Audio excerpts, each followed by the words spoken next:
Do we have a good one for you tonight here in the United Soccer League? St. Louis FC playing host to the Swope Park Rangers. 246 miles separate the two squads. What will separate them at the end of the 90 minutes? Hello, everybody, and thanks for joining us. Tyler Terrens alongside the incomparable Devin Kerr. And Devin, what a match we have on tap. Two teams that used to be in the same conference, now St. Louis moving to the eastern side of the Mississippi River, but Carlton Belmar from Swope Park Rangers, somebody we're going to have to keep an eye on the Swope Park side of things. Carlton Belmar, your 2015 USL Rookie of the Year. He's intelligent, he's pacey, he's in top form, and oh, by the way, he's got 6 goals in 17 appearances. Watch out, St. Louis. And on the other side for Preki and for St. Louis FC, the Toyota player to watch, and none other than Emmanuel Apia scoring the game-winning goal against Richmond, a recent pickup and a great pickup for this squad. You and I are both high on Apia, and I think we agree that he's going to be a solid mainstay for this squad for a while. Picked up on July 26th, 3 days later, goes a full 90, scores the game-winning goal versus Richmond. Pretty solid debut in my book. He'll be playing out wide tonight for the men in the blue and green. And now we'll take a look at the starting 11 for Nikola Popovic. And this starting 11, Devin, obviously there's a lot of familiar faces up top being Belmar and Selbo, but an unfamiliar face and a pro debut for Darren McLeod between the sticks tonight. Couple switches in the back line as well, but you've got Parker Marr on the outside, solid defensive mainstay. Watch for Musa and Duke in the middle pulling the strings. Felipe Hernandez got his first professional goal last week, so that's pretty solid. And again, we talked about Belmar, but do not sleep on Marc-Anthony Gonzalez and Nancel Selbo. They will run you into the ground. And on the other side for Preki, his starting 11 brought to you by the Cybergs family of restaurants. And they're going a little bit different tonight, Devin. You have Tony Walls in the center back position. As we mentioned before, Apia out wide, Guzman out wide. A different lineup than we're used to seeing, but I have a feeling this could work. I'm a big fan of it as well. I like what Preki's done here, switched it up. I like the Tony Walls into the center back position. What I'm going to look for is watch for Octavio Guzman on the right, playing those solid balls into Daniel Jackson, and Petasevich coming off of that.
Park Rangers, 246 miles separating these two sides. That's 246 miles from Swope Park Village, where the Swope Park Rangers play, to right here in Fenton in Toyota Stadium. What a superb match we are going to have. It should be a scintillating 90 minutes. Tyler Terrence along with Devin Kerr as we are underway from Fenton, Missouri. These two teams have played a number of times in their past, obviously going back to last season.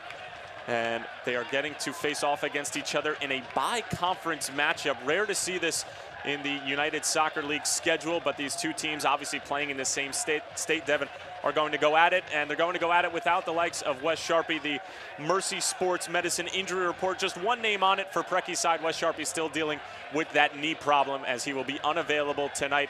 And this a bit of a unique lineup from Precky. You know, obviously with Apia starting out wide, he got the start and played all 90 minutes, is Daniel Jackson right off the bat trying to put his stamp on this game. Some nice footwork over on the far side. And he will keep it for St. Louis, although that ball running out of bounds will go right back to Swope Park. So now, Devin, this starting lineup is a little bit interesting for Precky. Tony Walls moving into that center back position, and Guzman and Apia out wide. Well, not only that, moving up top, whether it's through trade or injury or just Precky's desire, you've got the offensive mainstays where, you know, you don't have Valesky there. Obviously, Angulo going away a couple weeks ago. I like Daniel Jackson stepping into that role, though. He really does provide solid support. I think he's a little bit more versatile, in my opinion, than Valesky. But make no mistake about it, all very capable of doing the job tonight. I love Guzman on the right-hand side. I'm a big fan of him, and I think he does a great job day in, day out. Kind of the Iron Soldier, if you will. Here's Belmar driving towards the byline, tries to get across into the middle of the park, but Tony Walls did a good job to deny the service. St. Louis FC still trying to get out of trouble here. Swope Park trying to lock them in on their own end, and then it's sent the other way by Pleva, who's getting the start at the center back position, along with the veteran Tony Walls, as Petisevich putting some solid pressure on the ball as well. And St. Louis FC, of course, coming off that dramatic 1-0 win at Richmond, where Emmanuel Apia, in his first game just 3 days after being signed, goes the full length, goes 90 minutes, gets the game-winning goal. No better way to boost your confidence with a new squad. It's pretty solid. The thing that frustrates me with St. Louis is, we talked about the identity at the beginning of the broadcast. They come out and they take down the likes of the best teams in the league, and then they kind of turn it around and they lull themselves to sleep a little bit. Here's Gonzalez as Grinwis coming off of his line, and he had to, as Gonzalez stole it away from Walls, and then Adam Grinwis coming to the rescue, cleaning up the pieces. So you never really know what you're going to get with them. They took down Charleston a couple weeks ago, going down 1-0. Guzman with a great free kick in the closing minutes of that game. And then they come out versus Louisville, and it's a totally different squad. They go down 4-1. So Precky has talked about it on a regular basis. He needs to see more consistency from his squad. And unfortunately, in week 19 and 20, we're still talking about the same thing, that he needs a solid 90 minutes from his team. Well, inconsistency has certainly been a theme for this Precky side this season, but they're only in 13th place, and I say that only just because there's only about 5 points separating 7th through 13th. So one win, 3 points can get you into that playoff scenario, but this is certainly a tall task against one of the hottest teams in the United Soccer League, not only in the Western Conference, although the Swope Park team coming off of a 4-1 loss to Reno in their most recent game. They were on an 8-match unbeaten streak before that, 7 matches going perfect. That's getting all 3 points in all 7 of those matches. So this is a very tough Swope side, but another great challenge for Precky's team. Precky's team, they're very capable of climbing their way up that ladder. Again, they just got to put in a solid performance on a regular basis, shifting the lineup around. Precky hoping to kind of jostle things and hope it kind of switches it up for them, and maybe it'll light a fire underneath the boys. Carlton Belmar already getting involved in the action, our featured player for Swope Park, 6 goals on the season. And as my broadcast partner mentioned earlier in the game at the top of the broadcast, former Rookie of the Year in the USL in 2015. So certainly a fantastic talent for Nikola Popovic's side. And this ball sent ahead for Ryan Hout, looking to link up with Petisevich. Petisevich stifled, though, by Liam Doyle, 24-year-old from the Isle of Man. In his first season with Swope, spent some time with Harrisburg City before heading over to Swope Park Village. And this battle between St. Louis FC and Swope Park, not just territorial in the state of Missouri, but also a little bit in the country of Serbia, as it is the Battle of Belgrade between Preki as well as Nikola Popovic, both of them born in Belgrade. Popovic was actually raised in Lisbon, holds dual citizenship in Portugal as well as Serbia, but I'm sure these two coaches know each other extremely well, and this is going to be a great test for both of them, just to have to work through the tactical and the managerial, the personnel issues that come along with the game, and they get to do it against somebody who they, grew up with in terms of the soccer world, who's from their original country. Yeah, it's going to be fun to see the possession battle tonight. Both teams like to be the mainstays on the field, hold possession, build things up from the back. Swope doing it a little bit more on a regular basis. I think they've only lost the possession battle 1 or 2 times throughout the year in the course of their matches. But what you got to be careful with Swope is they're going to work you down the field. Anytime they have given up goals, usually it's on the counter. And even though St. Louis likes to build up, they are very, very capable of going much more direct and pushing it into the channels and breaking down that back line.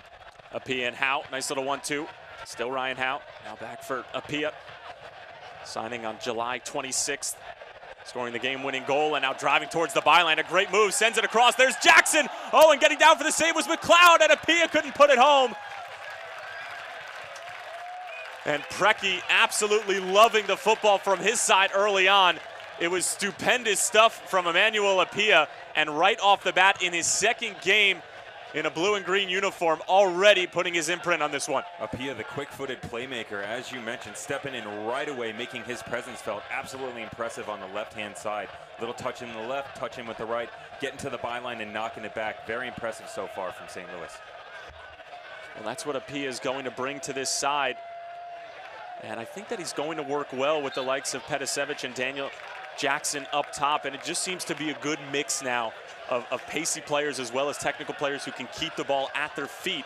And the technical players being Guzman and Petasevich, and then the speedy players with a lot of pace who can get into open spaces and pressure the backs. That's being Daniel Jackson and Emmanuel Apia. They just have to make sure they don't try and push that space too much. At times, the offensive side of the ball can get a little bit disconnected from the center of the field and the back line. They usually do a good job defensively of breaking teams down and turning the ball over and pushing into the offensive third.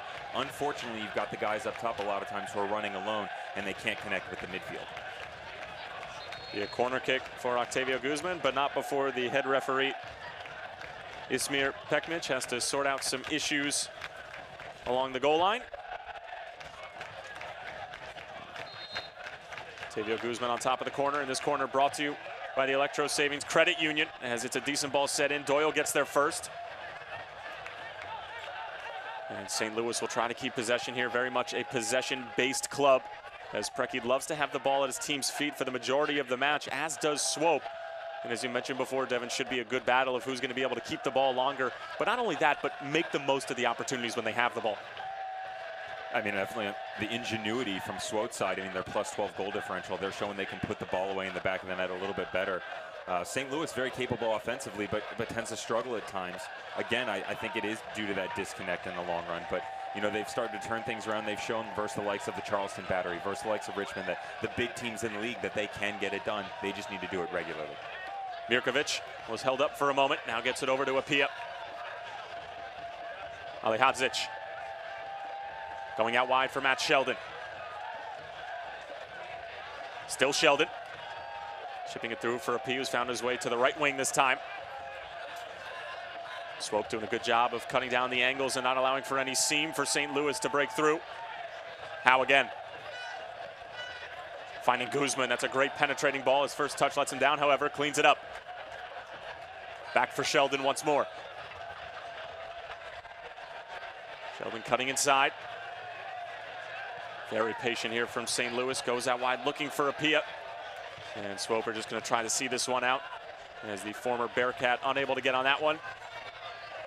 But right off the bat, much better from this St. Louis side, and this signing of Apia, as well as the deal with Angulo going to OKC Energy, bringing in Daniel Jackson. These are little moves here and there that, while they don't seem like they're groundbreaking, it's not earth-shattering signings that you might see, but at the same time, these are little pieces that Preki thinks, okay, if I can have this piece here and this piece there, we might be able to just sort of fill in those spots that we were missing before. I've had the ability and benefit of being able to watch Preki and his boys on a regular basis, and 9 minutes in, I'm extremely impressed. It's had a massive effect.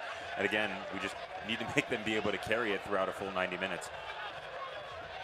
Swope Park, their first spell of solid possession here. Again, coming off that 4-1 4-1 loss against Reno on July 30th. Snapped a 7-match win streak, 10 unbeaten, as they were one of the hottest teams in the United Soccer League. You certainly can't take that away from them just with one loss. They still are one of the better teams in the best form in the league at the moment. But obviously breaking up that unbeaten streak, as this one sent along the line for Daniel Jackson. Jackson 1v1 with Doyle here, trying to get around the big number 66, stifled for the moment. And Jackson will restart things. Alihadzic going out wide for Howe. It's a decent ball, but Howe can't keep it in play. And it'll be for Swope, albeit about 95 yards away from their own goal. I think the momentum in the grand scheme of things is definitely what St. Louis, in my opinion. You've got Swope Park coming off of that long streak, unfortunately going down to Reno. Coming on the road now, having to come into a hostile environment. The St. Louligans are difficult to deal with. Guzman stripped there as he was looking for a penetrating pass or perhaps a shot. And now Swope coming out on the other end, put the brakes on. 10 minutes played here at Toyota Stadium, 0-0 between these two sides that are separated by about 246 miles. St. Louis actually holds the edge in the all-time series. One more win as well as a tie. Belmar trying to get on the right side of Sheldon. Very solid 1v1 defender. Does extremely well to keep it in play.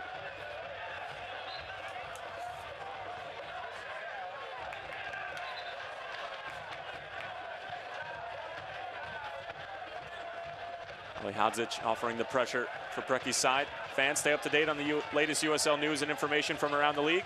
Tune into USL Coast to Coast with Mike Watts Mondays at 7 p.m. Eastern Time on SiriusXM FC Channel 85. Also, don't forget, SiriusXM FC will air the USL Game of the Week. Please check uslsoccer.com for dates and times.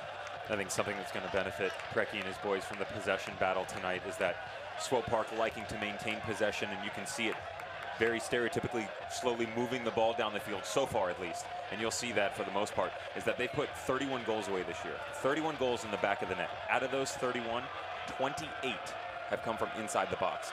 So that's definitely a benefit for St. Louis, where they're, for the most part, you're not going to see a lot of counters where they're going to be on their heels and having to play catch-up the whole time. They're going to have everything in front of them.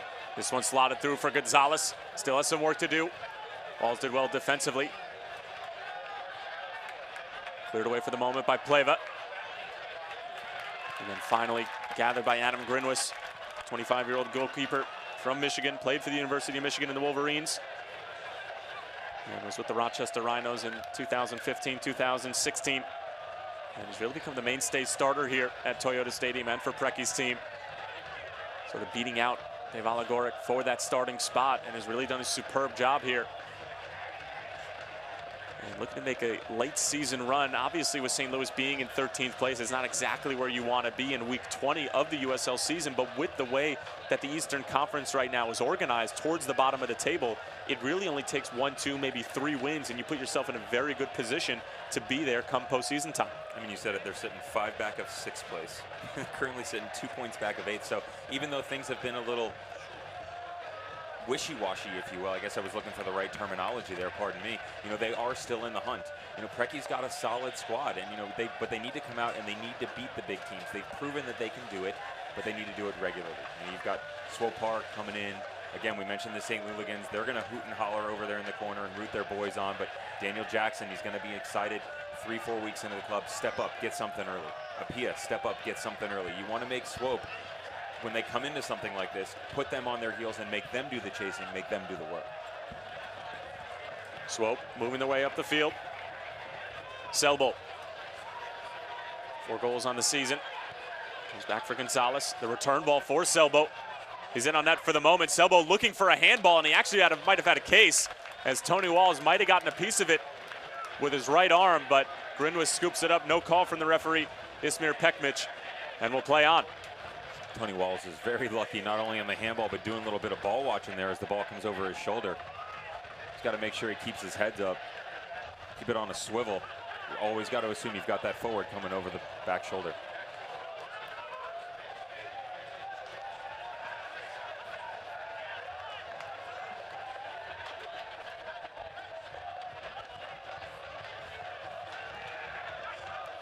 St. Louis FC have certainly been in better form over their past 3 games.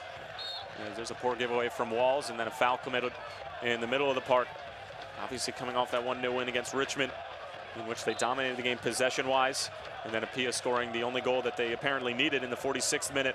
A tough 4-1 loss against Louisville at home. Jackson with his first goal for St. Louis FC, and then as you mentioned before, Devin, that 1-0 win against Charleston. So they've certainly been on the upward trend, but the consistency issue is what has been the problem. As here's the Gonzalez is down for Swope. Yeah, you want to make it into that playoff spot. You want to be in 8, 7, 6, whatever. And obviously you'd like to move your way all the way up the table. But if you want to get in that and you want to play in the dog days of October, you got to step up. I mean, you got to go into training. You got to do the work. Make sure that mentally and physically you're prepared day in and day out. And it really is a tale of two teams. You see this squad come out and you sit back and you watch and you're so extremely impressed. And then the next week you watch them and you think you're watching a high school squad. But, you know, again, the talent is there. They are very, very impressive, but just got to do it on a regular basis. I know we keep preaching that, but that's the only reason they're sitting where they're at right now, 13th. James Musa was the player injured. Visit one of your local St. Louis Toyota dealers.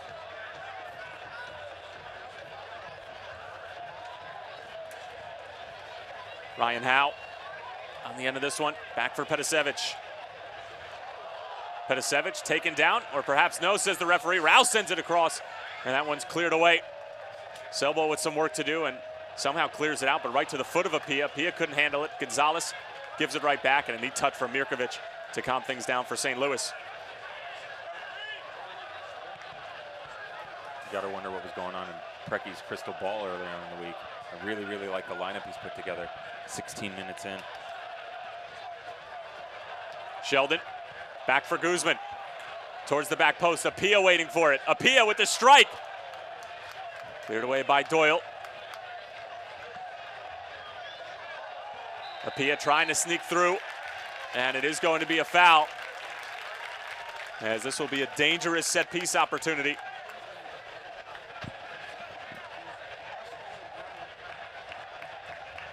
A slight little touch there on him. Nice little cutback.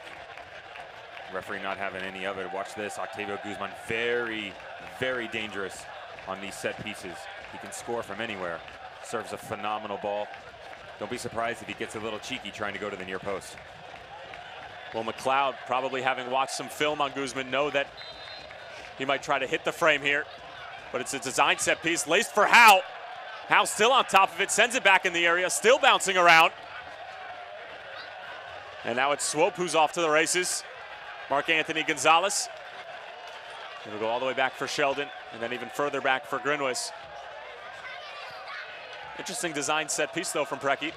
Yeah, I don't mind it. I mean, probably everybody in the stadium, including myself, thought Guzman was probably going to have a go there. So, you know, kind of reaching into the black book, knocking one back, something you practice on the training grounds. Keep it in your back pocket for a beautiful sunny day like this.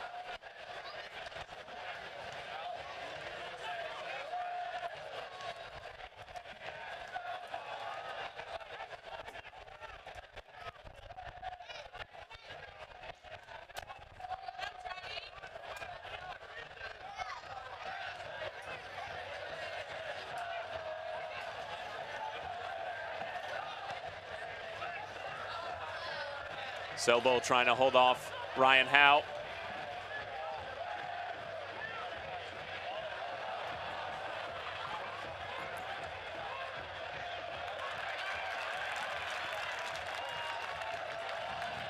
Away for Petasevich. Milan Petasevich towards the byline. And then cleared away by Amir Didic.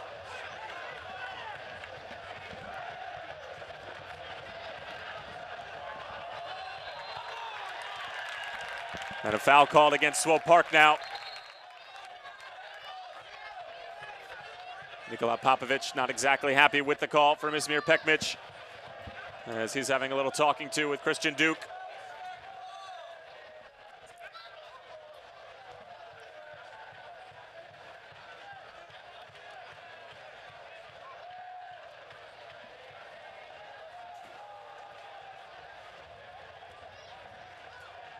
And now another set piece opportunity for Octavio Guzman.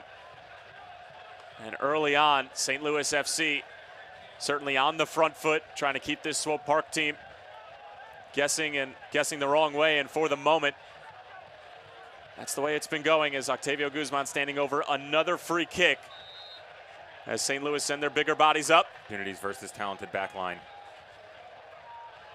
25 yards out, in swinging ball. Got to put it just outside the penalty mark, let one of your guys run onto it. And that pass from McLeod, who's making his pro debut tonight, the 23-year-old out of Canada. Played his college ball at Drake University, making an early rookie mistake, if you will, and allowing St. Louis FC to set up shop deep in Swope territory.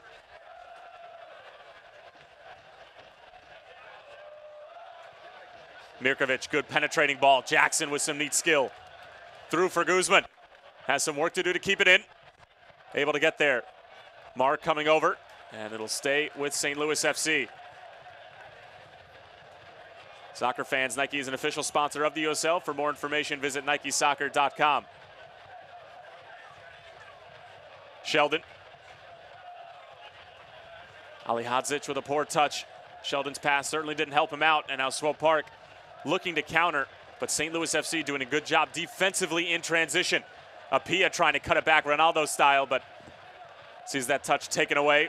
And now Swope off to the races yet again, but it just seems like St. Louis FC know exactly what Swope is trying to do and have been positioned very well when they give the ball up. Yeah, they've got a solid game plan in place so far, and you can really see, Jackson and Guzman really playing off of each other well, and then Apia playing the assisting and supporting role out on the other side. They're being a little bit more direct, but they're being much more clever on the offensive side of the ball and much faster. Great movement in the middle of the park in order to keep possession.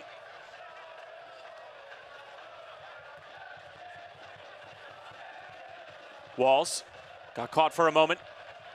Now the veteran striding forward. Mirkovic, great little ball through for Howe. Howe trying to split a couple defenders. Still Howe across it to the middle, hoping for Petasevich. But there's a good tackle from Didic, and now a foul called against Petasevich. But you have to be very pleased on the St. Louis side with the buildup.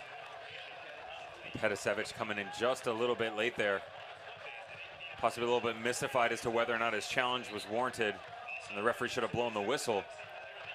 Kind of thought it was a solid little tackle, and you got to wonder in that situation, does he hold up because that ball is coming back outside? Let his team regroup, but again, very impressive from St. Louis. Nice combination play, moving in and out of the channels. Much faster, much more direct, very impressive.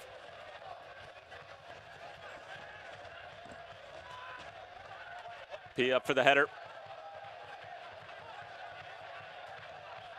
This time there from Colton Storm as Petasevich trying to get on the right side of Gonzalez. The foul, however, going to go against. Actually, that's Felipe Hernandez who committed the foul. As now Selbol and Hernandez trying to prevent St. Louis from playing quickly. And Ismail Pekmic has certainly had a lot on his plate early on as far as extracurricular activity.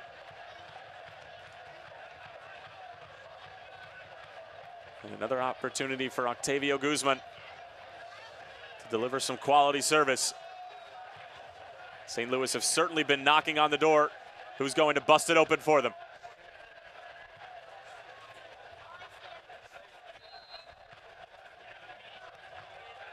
Low ball in. Pleva was trying to get there. Selbo now. Mirkovic hunting it down.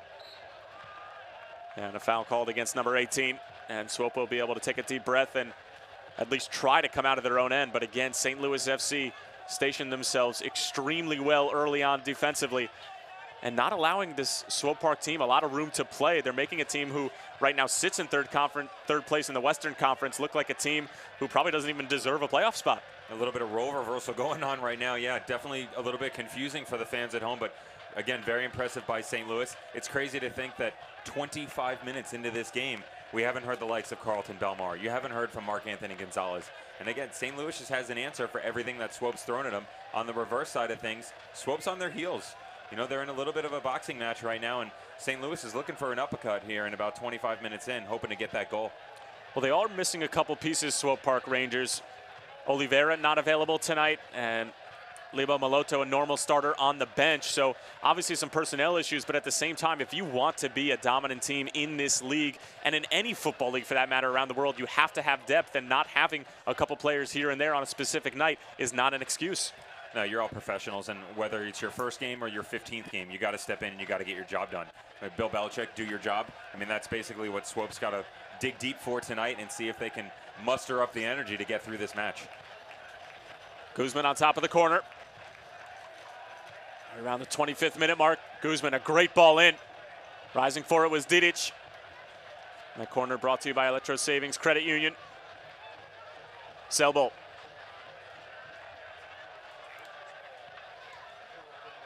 All the way out for Belmar. Waiting for it to come down. Guzman, though, applying the pressure.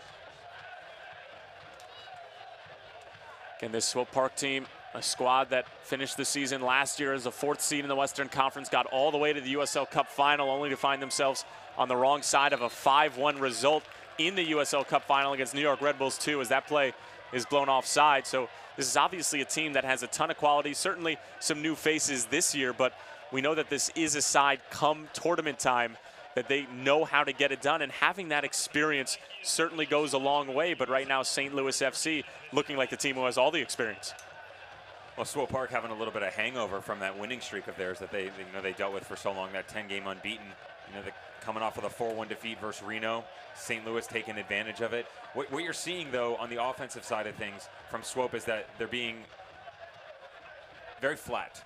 They're moving the ball decently, but St. Louis is going man marking. When you watch when Swope Park has the ball and they're coming down the field, St. Louis is going man marking with every single player, and every single time someone receives it, you just saw a second ago, a great crossing ball played into Carlton Belmar. His first touch needs to be in front of him, away from the player. Instead, he brings it back, automatically puts his team on the heels, and they have to start over.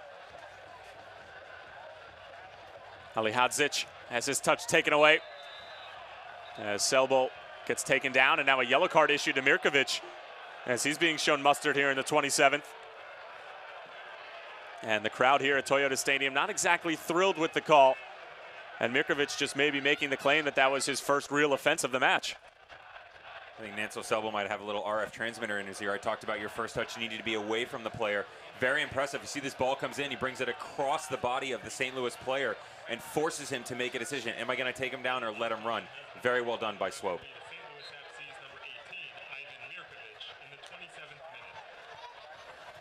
Didic striding forward now, unleashing from long range, and and that fizzes over the bar. First real attempt we've seen on frame from the Swope Park team, and it comes from their center back, Amir Didic. Maybe just a wake-up call from the man who usually do more defending than attacking. Amir Didic, Baker University Wildcat, having a nice little strike from about 30 yards out there trying to beat Grinwis, and that's going to be difficult to do, but if anybody is capable of it, he is. Back in college, 80 appearances, 28 goals, and a 2-time All-American. So it's not a bad little resume to have a chance to beat Grinwis. Wall sending it forward, hoping for Petasevich. Petasevich somehow getting around Didic. The two muscling for the ball, and it will be a goal kick. Nice fight between two men who probably stand well over 6'2", 6'3".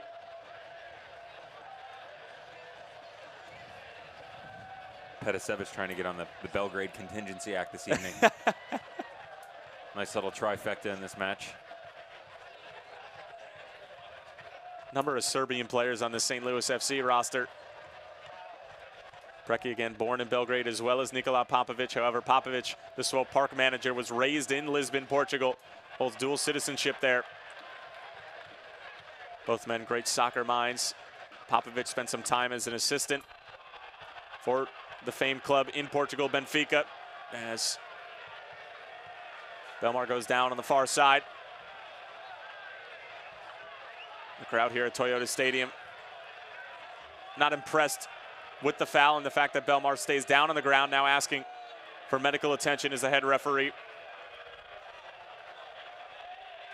Carlton Belmar a little slow to get to his feet, holding his head, so being a head injury, that's the right move from Ismir Pekmic, just making sure that the big striker up top is okay as far as his noggin is concerned.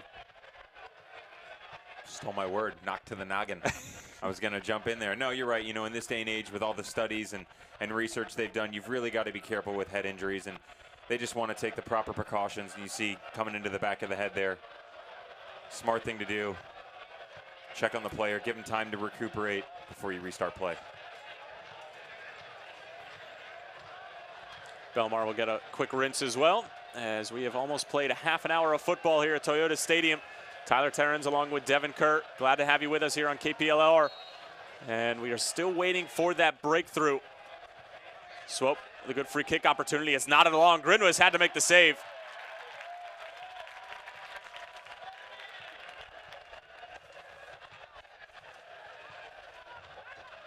Apia trying to bring it down, finding Petasevich. How about the speed from Apia? Just bullies his way through defenders. It's impressive. It really is. He and Daniel Jackson up top. Talked about combination play with Octavio Guzman as well. I mean, they're moving the ball nicely, but the quick footwork, change of place, change of direction, it's really given Swope difficulty this evening. St. Louis FC able to win the ball back. Matt Sheldon.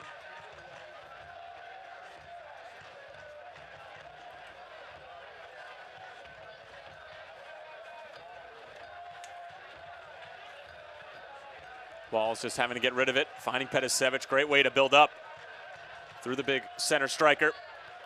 Now Apia encouraging Howe forward. Nutmegs the defender, Colton Storm. Still Howe, bending it around the back line, hoping for Jackson. Sheldon is there.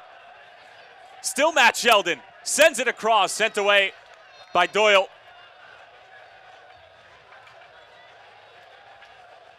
Sheldon holding off Marr for the moment, and Marr able to win it back. USL, one of the most prominent second division professional leagues in the world, featuring some of the game's top talent and rising stars. Stay up to date with all the latest league news and information by visiting USLsoccer.com and give them a follow on Twitter at USL. I like that Apia-Howe combination on the left-hand side. Howe getting a little coy with a little nutmeg. Getting around the very impressive defender, Colton Storm. But the biggest thing is 32 minutes in, doing well. Nice play up top, some solid ingenuity, breaking the back line down. But again, it's 0-0. It doesn't mean anything if you're 32 minutes in and you haven't put a goal in the back of the net. So they can win the possession battle, they can put in a solid performance, but they still got to put balls in the back of the net. Well, that's sort of been the MO of the St. Louis FC team, is that they're going to dominate possession. And you and I were talking about it, if they were going to be able to do it against a team like Swope, who also likes to have the ball. And you disagreed with me. I said that they were going to be able to keep it. So, you know, we obviously know who's right at this point in time. But with that said, at the same time, you know, St. Louis FC fans will feel like they always dominate games possession-wise, which they do. And it's frustrating because these teams usually are beating them strictly from the counterattack. But now, with this new look lineup, with a couple of new signings, maybe they have the goals in the bag to be able to put teams away early on. Well, and I think what you've seen is a reversal of fortune on the offensive side of things. They look a little bit better. They've lacked that creativity up top to where they'll maintain possession, they'll move it over halfway line or possibly into the final third, 40 yards out from the goal, and then they just don't really go anywhere. They've got to start over. They'll, you know, whip it back and forth across the park, but there's not a lot of creativity, and no one's really moving into space or this, that, and the other. You've seen a lot more of that offensively tonight, where you've seen them making those overlapping runs. You've seen things be much more direct, and you're seeing results from it. Walls did well with it. Belmar trying to cut it out. Ali Hadzic giving chase, and it'll be out of bounds for the team at a Swope Park Village. Strike from distance, blocked in front. Now along for Colton Storm. The outside back, letting rip from range, and Grinwis able to make the save. The shot certainly had some sting to it, but Adam Grinwis saw the ball coming right at him and able to make the save comfortably.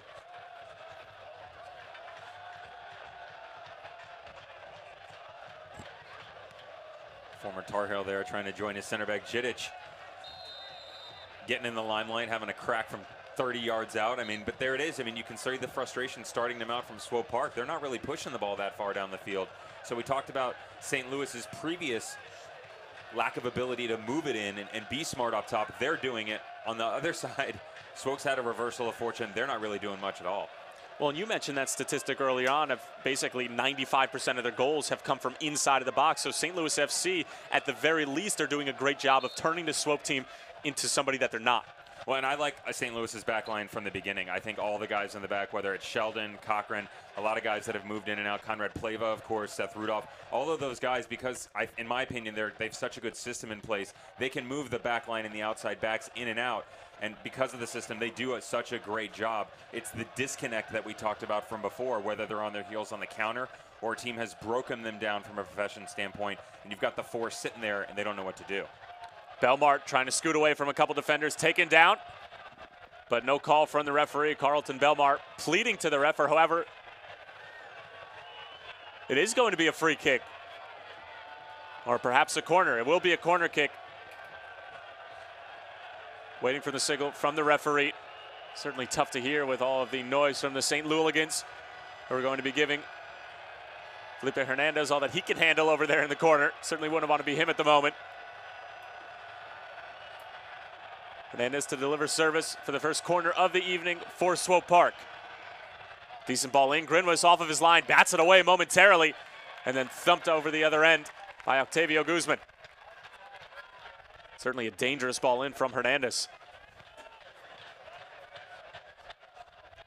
You're not going to see that many a time from Adam Grinwis, where he looks a little bit shaky coming out of his goal, but he definitely did there. He's got to make sure he's got solid communication in situations like that. Because if he's going to come for the ball, he needs to make his presence known, make sure that ball gets cleared right away. Petasevic wrong-footing the defender, trying to keep it in, does so. Milan Petasevic, the Serbian, lofts it towards the back post, hoping for Apia, who elevates. He actually got there first, but just mistimed the header, and then Selbo clearing it away. But how about that quick counterattack from St. Louis FC? You can see St. Louis FC starting to open up the match a little bit now, pushing numbers forward. Apia getting clever and creative on the ball. Petasevic on the other side, turning the defender around. They need to keep pushing and keep going, get that goal, as they've lacked to do so in the past. Sheldon tries to get around Mar. AR puts his flag up, and we will have another free kick opportunity for the boys in green and blue, as these Swope Park defenders have really been wrong-footed a number of times. You saw a nutmeg from Ryan Howe earlier. Petasevic wrong-footing Mar on the far side. And now Sheldon getting the best of number 44 one more time. And it's another dangerous set piece. And this is also a St. Louis FC team who has made good on their set piece opportunities. Octavio Guzman with the free kick against Charleston to get them all 3 points against the first place battery. And now another big opportunity. You can't say enough about set pieces in the game of football. They certainly do come in handy if you make good on them. And that right there is not the best service you'll see from Guzman.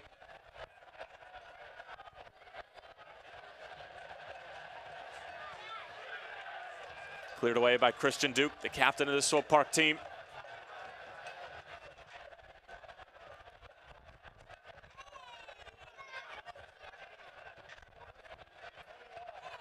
Eight minutes and change remaining here in the first half. First time these two sides have played against each other in the 2017 campaign. Saw each other a number of times in prior seasons when they were both in the Western Conference, but St. Louis FC moving over to the Eastern Conference this season. Guzman, long for Sheldon. Great first touch forward.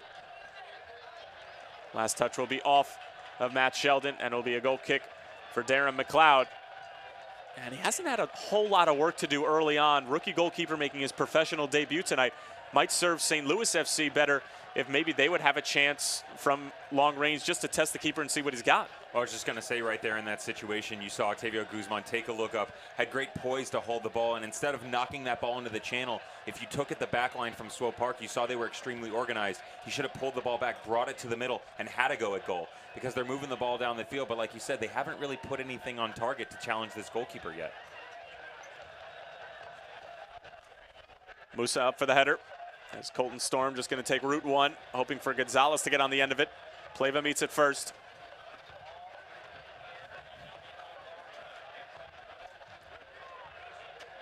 Musa. Mar. One of the few real spells of possession from the Swope Park team tonight. As they'll have to go all the way back. St. Louis has been very organized defensively in the first 39 minutes and change. And last touch will be off of Swope Park, and it'll be St. Louis FC ball. St. Louis dominating the possession battle that we brought up so far. 55% of possession. It's got to make you wonder if they're going to go a little bit old school on you, and whoever wins that possession battle is going to take home the title tonight. 0-0 so far, but St. Louis impressive on the offensive side, moving it up and down, very pacey, very creative. I like it. Swope Park's going to have to do a little bit of regrouping here at halftime. Popovich going to have to talk to his boys in the dressing room because they are definitely lacking the movement in the final third. No shots have reached Darren McLeod, the rookie making his professional debut tonight. On the other side, just one shot on target from Swope Park. That was from about 35 yards out from Colton Storm that Grinwis was able to handle easily. I actually clocked it at 36, just so you know.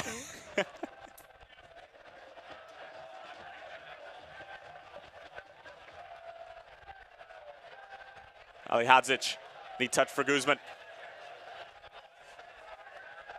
Mirkovic did extremely well to win the ball and not commit the foul as Jackson is trying to hold it up now.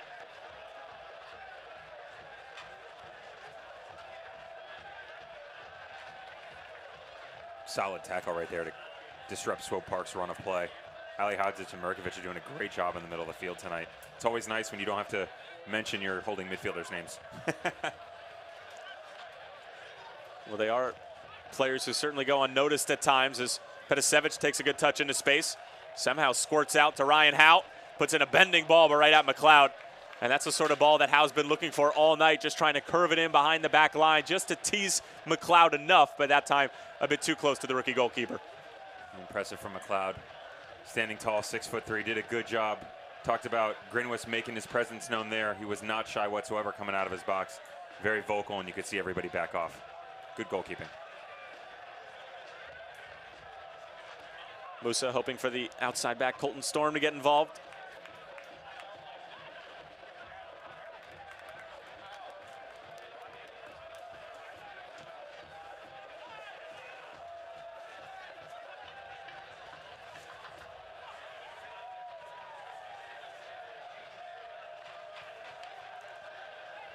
Storm with a bit of an awkward touch, actually cleans it up nicely.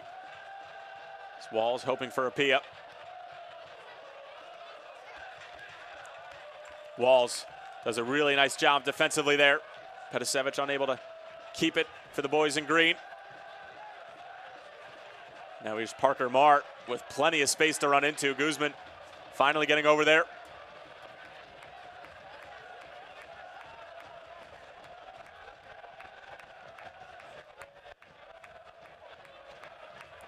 Ahead for Belmar, and that's going to go out of bounds. And back to St. Louis FC, a few minutes away from halftime. St. Louis FC has certainly been on the front foot for this first half. Nothing to show for it just yet that's tangible that can go up on the scoreboard.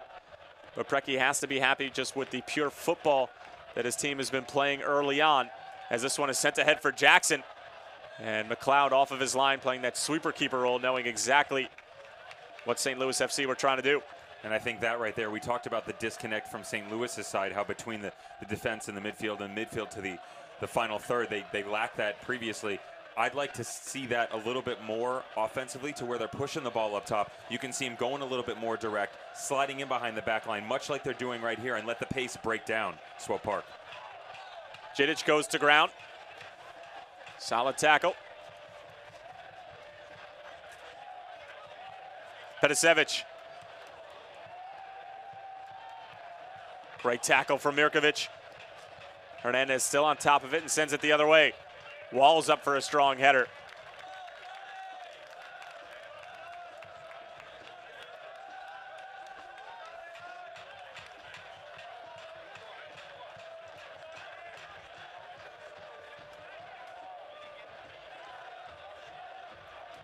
A little bit of miscommunication there, and now Sobel trying to find the end of it. Ryan Howe has done a spectacular job here in the first half as Apia with a bit of a dangerous ball, but Guzman bails him out there. Certainly a dangerous ball, playing that square ball right across the middle of the park in your own defensive third. Guzman Chip ball ahead for Apia. Numbers the other way. Emmanuel Apia. Apia going for goal for the near post. Oh, and it's just wide. Well, he was waiting for the defender to make a move. Nobody stepped to him, so he thought he'd have a go. And certainly not a bad try for the man out of University of Cincinnati. That's exactly what they signed him up for. Preki telling him, you're going to start on the outside. We want you to cut in, take players, go one-on-one. Be smart, have a shot at goal. And Darren McLeod had it covered. But again, that's what they need to do. They need to test this goalkeeper. Talked about his debut. Got it in there, got to get in there early. It's halftime, and you got to wonder with Swope Park a little bit. You can see the lethargicness coming into play. 4 of the last 5 games on the road. The attrition's going to start to take its toll over time. 1 minute of stoppage time here at Toyota Stadium, and stoppage time brought to you by Hot Shots. Be sure to visit one of the 12 local Hot Shots' locations after the match.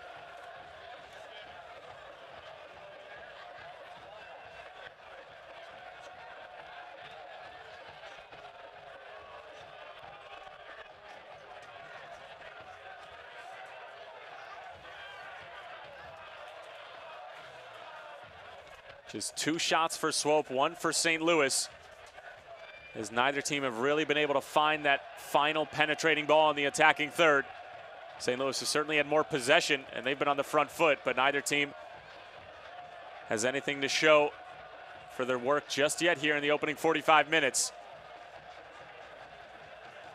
Pedasevich helping it along, asking for a foul, not going to get it. And that's going to do it for the first half out of Toyota Stadium here in Fenton, Missouri. 246 miles separate the teams, but nothing to separate them on the scoreline just yet. As we have arrived at the big intermission, Darren McLeod in his professional debut has held a clean sheet, has not been tested all that much so far. As we are moving right along to the Hollywood Casino halftime report. Halftime here at Toyota Stadium, St. Louis FC 0, Swope Park Rangers 0.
Halftime here at Toyota Stadium, 0-0 between St. Louis FC and Swope Park Rangers. Halftime brought to you by Hollywood Casino.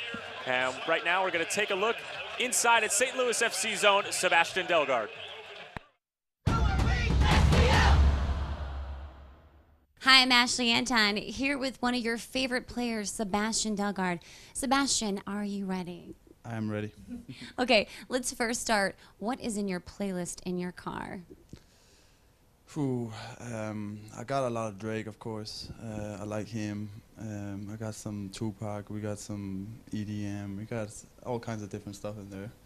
It's different from if I'm driving a car, if I play music when I'm cooking. It's always a different vibe, and I can almost listen to everything. Where do you see yourself in 10 years? What are you doing? Where are you living? It's so hard to say. I don't know. I've never even seen myself be in America. So, I mean, I was just playing in Denmark, and suddenly I was in America playing. So, you never know with soccer where you're gonna go. I'm still 25, so I got a lot of years in me left. I don't know if I'm playing soccer still. Obviously, I hope I'm still playing. If not, I haven't thought about it at all. What's your biggest pet peeve? What's something that just annoys you or irks you? What is a pet peeve? Oh, a pet peeve is something and that annoys you. About? Like some people say, some people say like people that are bad drivers, like really fast drivers. There's a lot of bad drivers here. But that's the thing too. You guys have an exit on the right and the left, and where I'm from, we only have on the right, so you can only overtake on the left side. And here you get overtaken by everyone, and they have to drive slow over here, and it's so confusing because there's exit here, exit there, exit there.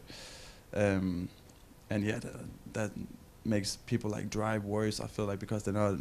Everyone is overtaking each other, and that's annoying. I feel like to drive. Well, maybe one day you can educate us, and we could maybe go to just to how Denmark does it. They seem like they live a much nicer life. I think everyone should go to the Denmark, Copenhagen, and see how it is over there. Tell me if there's one person you'd love to meet, an athlete, a celebrity. Who would it be, and what would you say to them? I don't know. I would really like to meet, I think it would be two people. Conor McGregor, because I've been following him since he started his MMA tour here in America, and I really like his story. And Cristiano Ronaldo. One last question. If it was your final meal, this is the last meal you're ever going to eat. I would 100% have my mom cook something for me. I love my mom's cooking. I usually it's a Danish dish. I don't know how nice it sounds for you guys, but it's like fried pork, little things that are like crisp and nice, and you have potatoes with like a parsley sauce to it. And we eat a lot of sauce in Denmark. Thank you for sitting down and showing our viewers more about who you are. All right, thank you. And go to Denmark.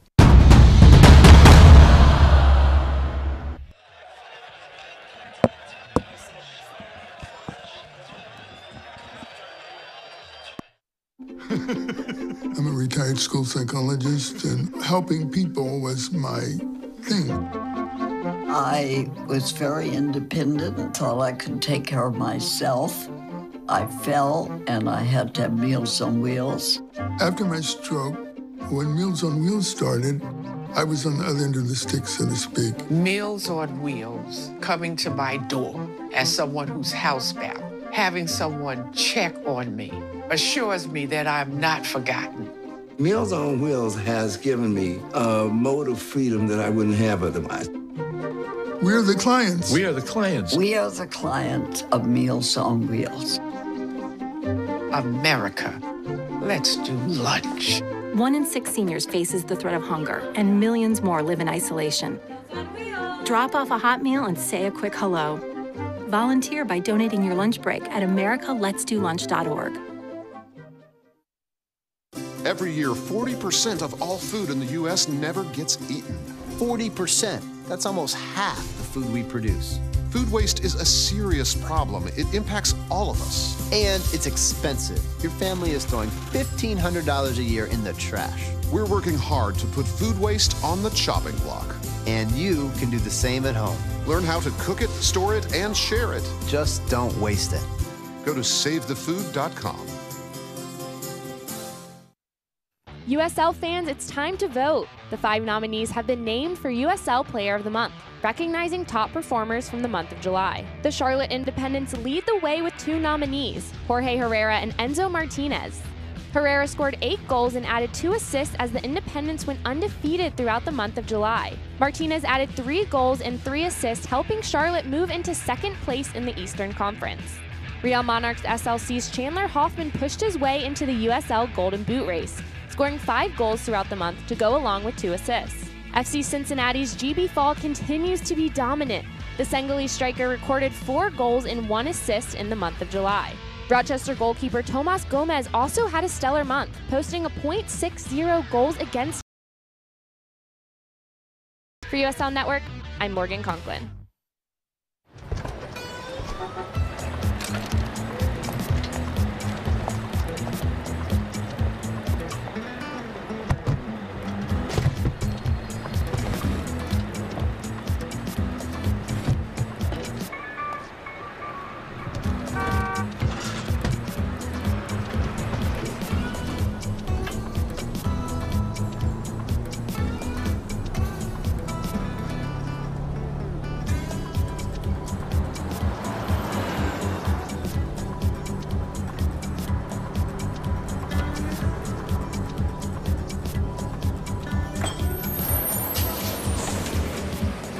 It's a short ride from your neighborhood to your naturehood.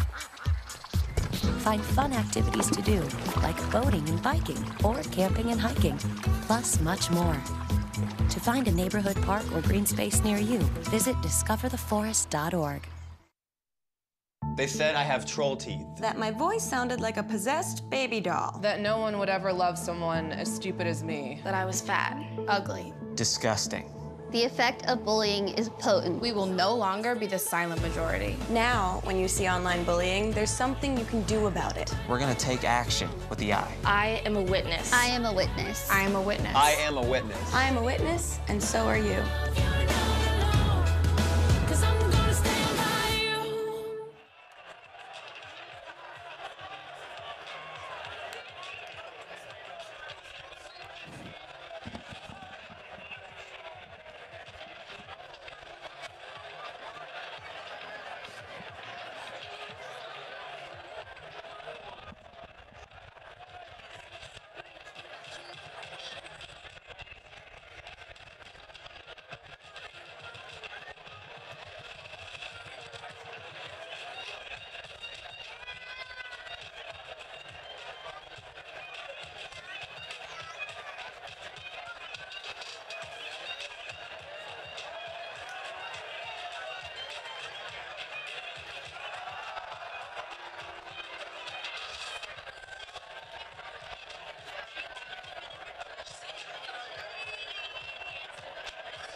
Halftime here between St. Louis FC and Swope Park Rangers, 0-0.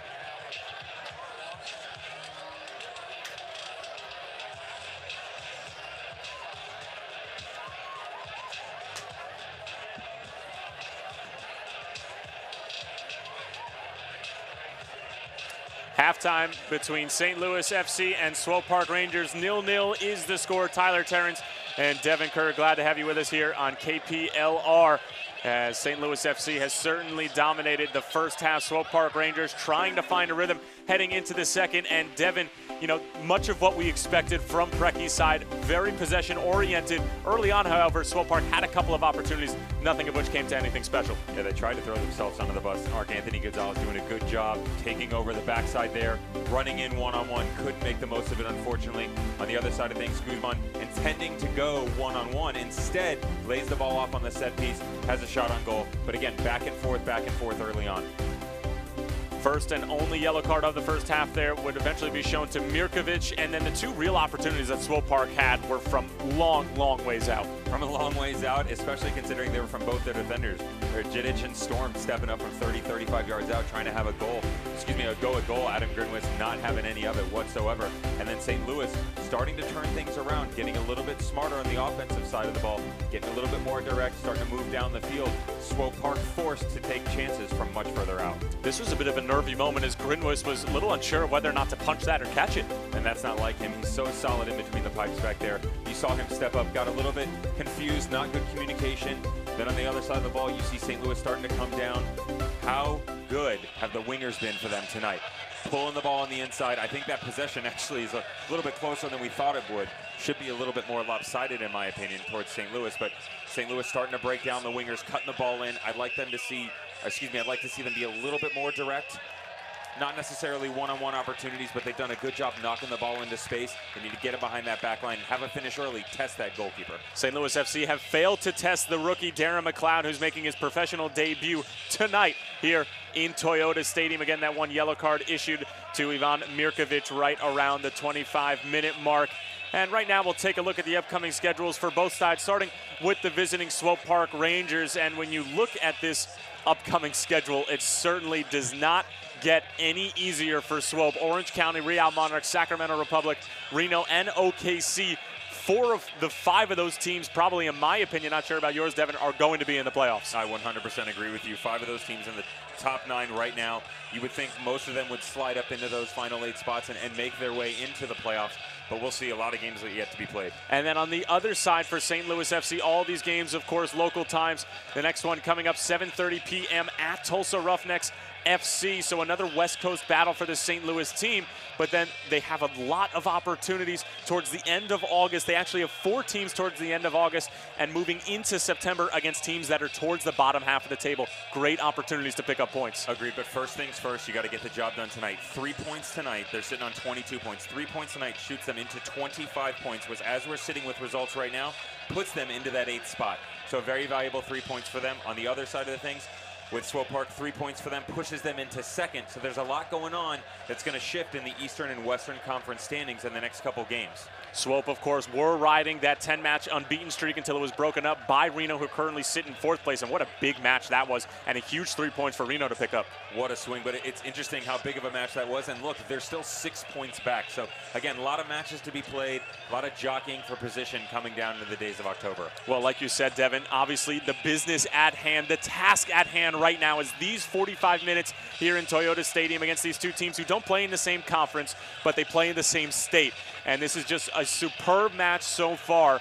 And what can we expect to see in the second half, personnel-wise? Maybe some tactical changes from Preki? I'd be curious to see as to whether or not Preki's going to keep Petasevich up top. I thought he did a decent job. I thought his height came into play here and there. They didn't really utilize it that much. So it'll be interesting to see. You see him right there. They did keep him. I think tactically otherwise, I personally wouldn't make a change. I thought they did a good job moving the ball around. But again, they really weren't pushing any numbers to the final third. Now for St. Louis FC, obviously I think, and I would hope that you agree as well, but moving along into the final third, everything has been superb. The play in the middle of the park has been good. It's been stingy defensively. But is there anything that they can do in the attacking third to try to get that breakthrough? They need to utilize the channels a little bit better. You've seen them move the ball up the field, but when they start to push into the final third, get the balls down into the channels, you've seen most of their fiery opportunities that they've had. They got Apia stepping into the inside. It's usually been one-on-one play coming from the wing, breaking it down back into the middle. They need to take advantage of those. Get the ball out to Guzman, get it into Jackson, let them use their speed, take those players on 1v1 coming from the outside in because it's worked for them so far. And your thoughts so far on the tactical changes in terms of the starting lineup? Tony Walls at that center back position, and then the 4-4-2 with Petasevich and Daniel Jackson up top. Very impressed. Very, very impressed so far. I think they've done a good job from top to bottom. Again, Like to see a little bit more in the final third, but from top to bottom, there's not that disconnect that we spoke about a couple times. I've seen it a lot in their previous matches. I do not see that here tonight. You've seen Mirkovic and Ali Hadjic holding the ball very well. And there was one substitution for Swope Park, and the substitution is brought to you by G&W Meats. And that one sub was Colton Storm coming off and being replaced by Tyler Pasher. And I can't help but agree with that because Colton Storm was getting abused by these St. Louis FC strikers. Abused, abandoned out there on the side. He was in trouble, and that's crazy to say about him. He's a very talented defender, but yeah, sometimes it's just not your night, and he's down to the bench. And here is Pasher right away trying to get involved in the mix. Nice little 1-2, sent over the top for Belmar. Back for Pasher. Substitute Frechon gets through Guzman. Back for Duke. And Swope Park certainly coming out of the gates here in the second half, a little bit sharper than they were in the first 45 minutes.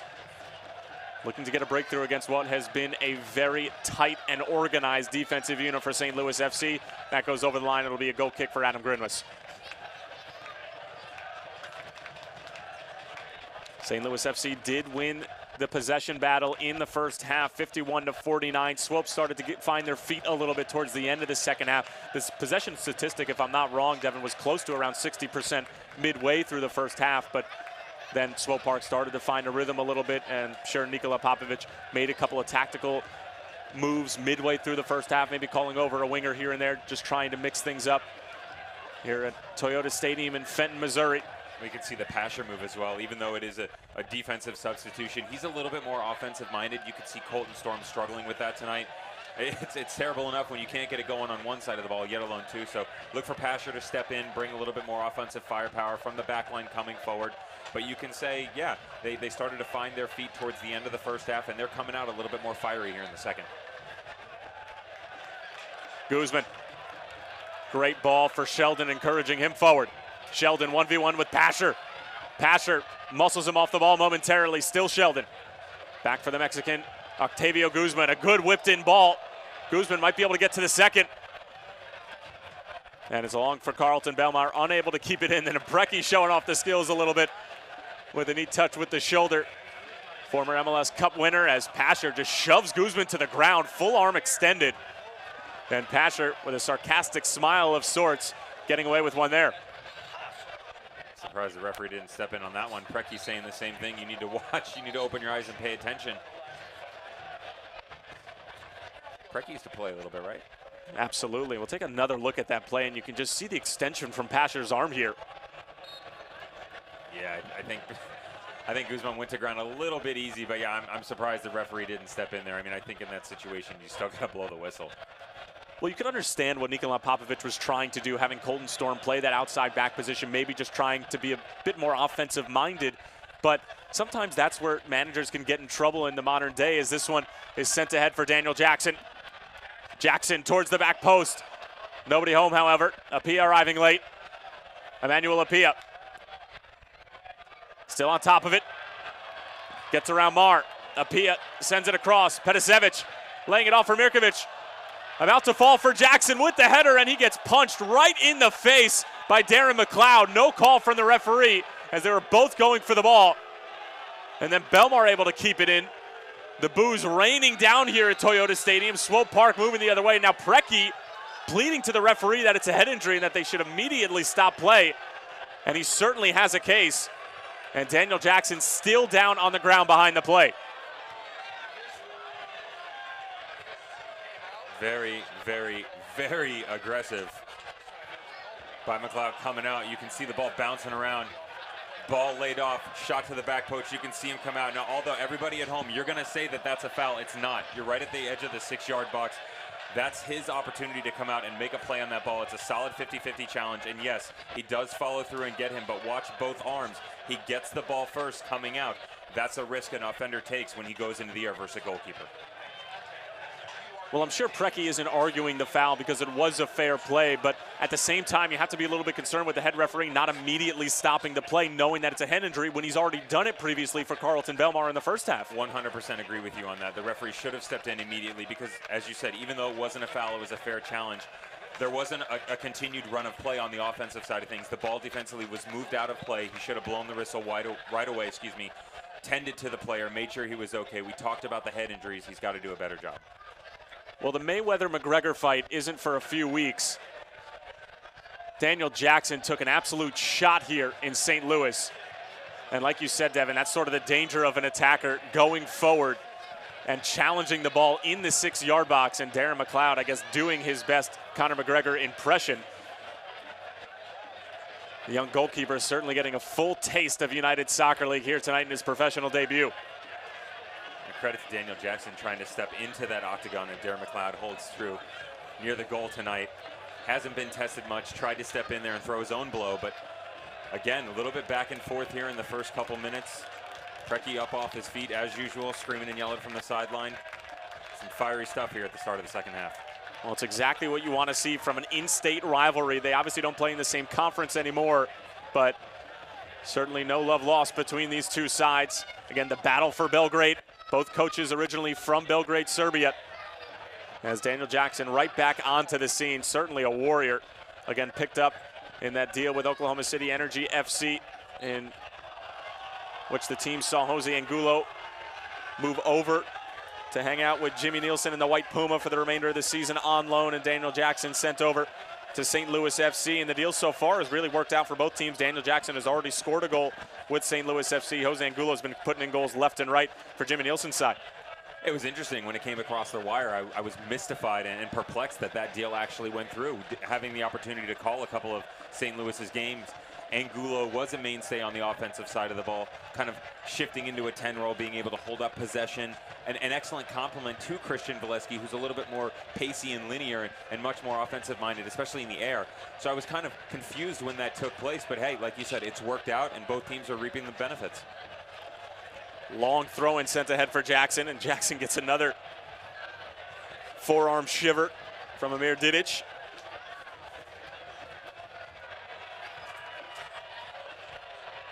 Eight minutes gone by here in the second half, still scoreless between these two Missouri sides. Musa coming out wide for the substitute Pasher, who came on for Colton Storm at halftime. Colton Storm had a really difficult time defensively dealing with all the pace and trickery of the St. Louis FC wingers, and was substituted as such. Christian Duke, long ball ahead for Selbolt. Walls gets there first. Jackson having to track, or rather that's Emmanuel Apia tracking back. There's Mirkovic in a little bit of space, but he is closed down quickly. And Swope Park thought he was closed down fairly, but now Ismir Pekmic going back and calling the foul, and a yellow card being issued to, it looked like, James Musa. We'll get the final word on who got the mustard there, as Mirkovic still down. The Clockwork Orange contingency not happen in that situation. You see Belmar stepping in, Gonzalez, Christian Duke pleading with the referee.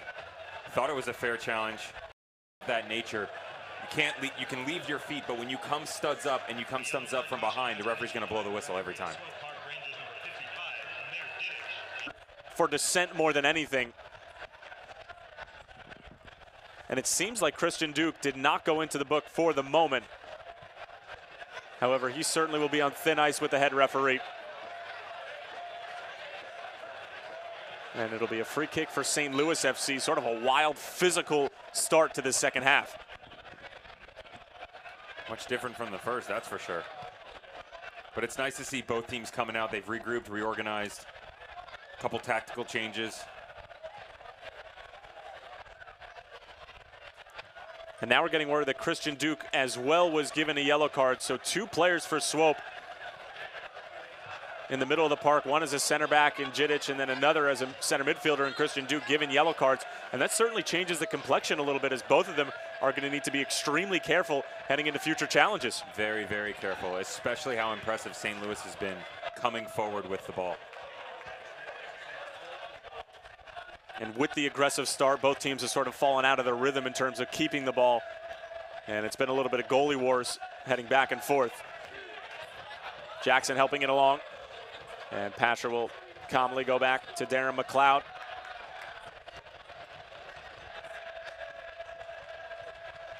Belmar Hoping for Mark Anthony Gonzalez. It falls for Belmar. Still Belmar. Gonzalez. Now Duke.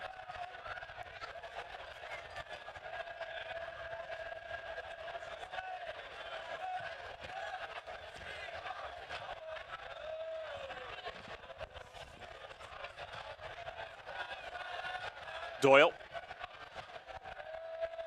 Into space for Duke. It's a good touch forward, and that is most certainly going to be a yellow card for Matt Sheldon, who was late on the challenge. He was just trying to make a play on the ball, but the nature of the ball being in between both Sheldon and Duke just a bit late. Yeah, unfortunately for Sheldon, Christian Duke has an extremely intelligent soccer IQ, and you can watch him. He takes this touch right here knowing that he is going to lay his body out and take one for the team at the top of the box. He knew exactly what he was doing. Sheldon on the other end of it's going, oh man, what did I do? I just turned the ball over, but very impressive from Christian Duke. Well, Duke also took that touch knowing that he probably wasn't going to get on the end of it. So even if Sheldon doesn't touch him, he's taking the dive and just hoping that the referee is giving it to him. And fortunately he did. There certainly was contact, no doubt about it, that it was a foul. And because there was contact, probably why the yellow card was issued as well. And now a Swope team who really didn't have much to write home about in the first half have a very good opportunity here. And they are also going to bring on Moloto, who is one of the more dangerous offensive players. 3 goals and 4 assists on the season. This free kick, not a bad one, but also not a great one as it flies over the bar, and it'll be a goal kick for Adam Grinwis.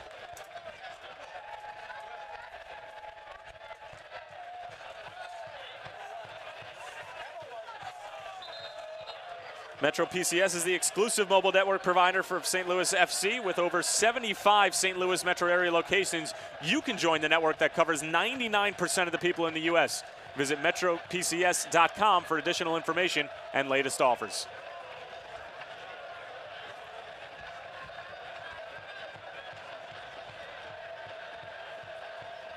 So will be Lebo Moloto to come on, and he is going to replace Nancil Sobo. So one clever attacker for another, but the one that is coming into the match has some fresh legs on him, and will certainly try to use them to his advantage for the remaining half hour or so. Thoughts on Selbo's shift? I would agree with it. I'm surprised he didn't make it at halftime. We talked about tactically what they were going to do here and there. I agreed with the defensive stance, or excuse me, the defensive change, because he was, Cold Storm was getting beat bad on the outside, but up top we didn't really see much in the first half. You can see them coming out with the passion in the second half, and you kind of thought maybe offensively something would have accompanied that, but it didn't so far, and Popovich deciding to move on from his starting 3 up top. And that substitution brought to you by G&W Meats.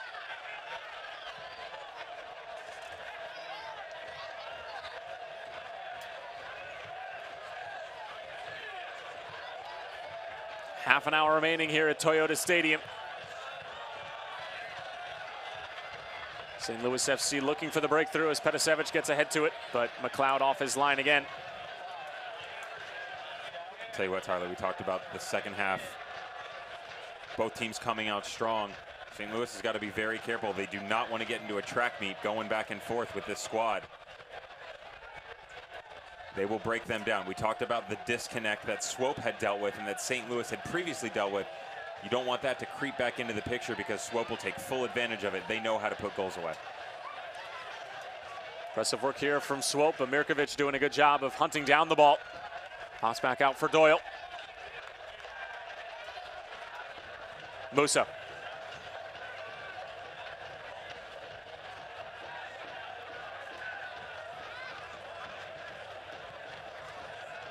St. Louis FC really making this Swope team work for it. It's going to take something extremely special to break this St. Louis FC defense in terms of clear possession.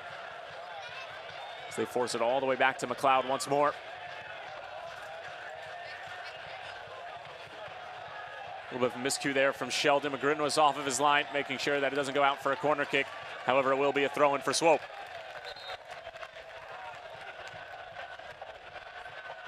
You gotta wonder if Nikola Popovic at halftime did talk to them about going more direct, pushing the ball down the field a little bit quicker, trying to take advantage of those gaps in the field.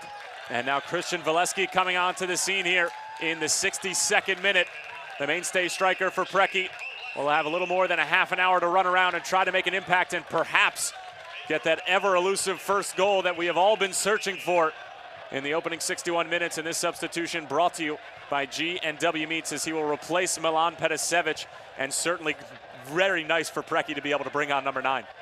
I actually thought that, and I mentioned, I thought the change up top was going to happen at halftime, so Preki deciding to give him a little bit longer of a run. Valesky making his presence felt right away. Valesky right away strips the defender. Christian Valesky around the keeper. He's taken down. Is there a call from the referee? Yes, there is. It'll be a penalty to St. Louis FC. Wow. Christian Valesky, just moments after stepping onto the pitch, making his presence felt and drawing a penalty for the home side. Credit to Christian Valesky first and foremost by stepping into the role right away, and as you mentioned, making his presence felt. Does a great job putting the pressure on the back line, winning the ball, beating the back line, and going one-on-one with the goalkeeper. That being said, I do not agree with the referee's decision. You can see his final touch here is going nowhere near the goal whatsoever around the goalkeeper, and that is just Christian Valesky being a smart soccer player, and that is Ismir Pekmic making a terrible decision which could cause and change the outcome of this game. Well, we'll have to wait for the result of the penalty kick, and it will be Octavio Guzman, the veteran and USL Cup winner with Sacramento in 2014, to step up and take the honors for St. Louis FC here in the 64th. Is Darren McLeod on his professional debut up to the task? Octavio Guzman, saved by McLeod, would you believe it? Retribution can be sweet. What an absolutely fantastic save by McLeod. You can see Octavio Guzman, solid form. That is a good PK, ladies and gentlemen. Instep to the inside of the post, McLeod with just a phenomenal save. What a moment for Darren McLeod, and now the corner on the other end. Pleva elevated, but can't get there, and now maybe Swope have a chance on the other end. Moloto sending it forward, hoping for Gonzalez. Grin was off of his line, though, read it the entire way.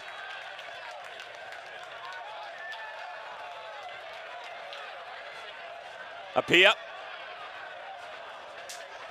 He's hoping for Christian Valesky. And now sent the other way. Gonzalez in plenty of space. Grin was off of his line. Grinwas makes the save. It's back out. And there's the shot, and it's saved on the line from Pleva.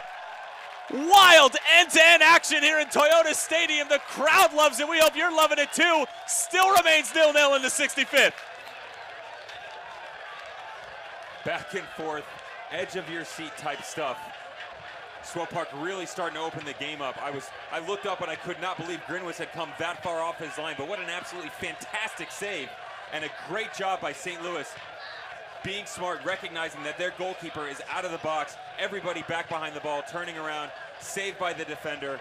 Well done. And now the corner from Swope. It's an outswinger. Belmar gets there first, still loose, but Guzman clears it the other way, and that corner was brought to you by Electro Savings Credit Union.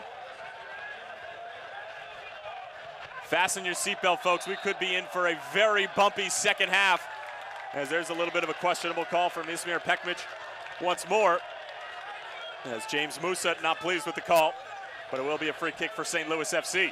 Tensions and emotions are flying high right now in the 66th minute. Preki needs to get a hold of this game for his boys. Needs to step in, tell them to take a deep breath, calm down. They are not going to survive if they continue to go back and forth like this.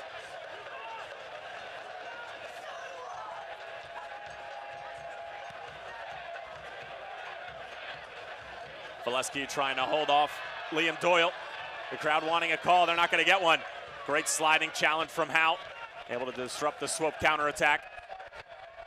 But you're right, Devin, this has certainly turned into a track meet, and it'll be interesting to see how St. Louis FC deal with that. Might be in their best interest to slow it down just like this and get back to what was working in the first half. However, what was working in the first half didn't create all that many chances, and now it seems like their chances every time down the field. Swope Park looking for numbers forward. Moloto. Still Moloto, nobody stepping for Carlton Belmar. Still Belmar going for goal, but there's a great sliding tackle from Conrad Pleva, who's made 2 of those in no less than 2 minutes. Definitely doing a great job keeping St. Louis in the game here. I agree with you on the offensive side of the ball. I'd like to continue to see St. Louis open the game up like that, but realizing that when they're pushing forward and pushing with pace, they've still got to reserve numbers so that when the ball does turn around and comes on the counter, they've got all the right pieces in place. End-to-end stuff here at Toyota Stadium. Box-to-box action. You couldn't ask for much more from an in-state rivalry. Another corner here for Swope Park.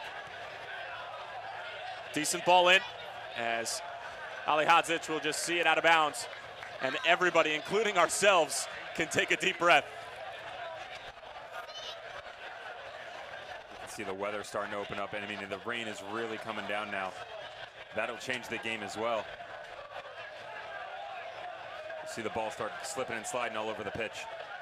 Fans, stay up to date on the latest USL news and information from around the league. Tune into USL Coast to Coast with Mike Watts Mondays at 7 p.m. Eastern Time on SiriusXM FC Channel 85. Also, don't forget, SiriusXM FC will air the USL Game of the Week. Please check USLsoccer.com for dates and times.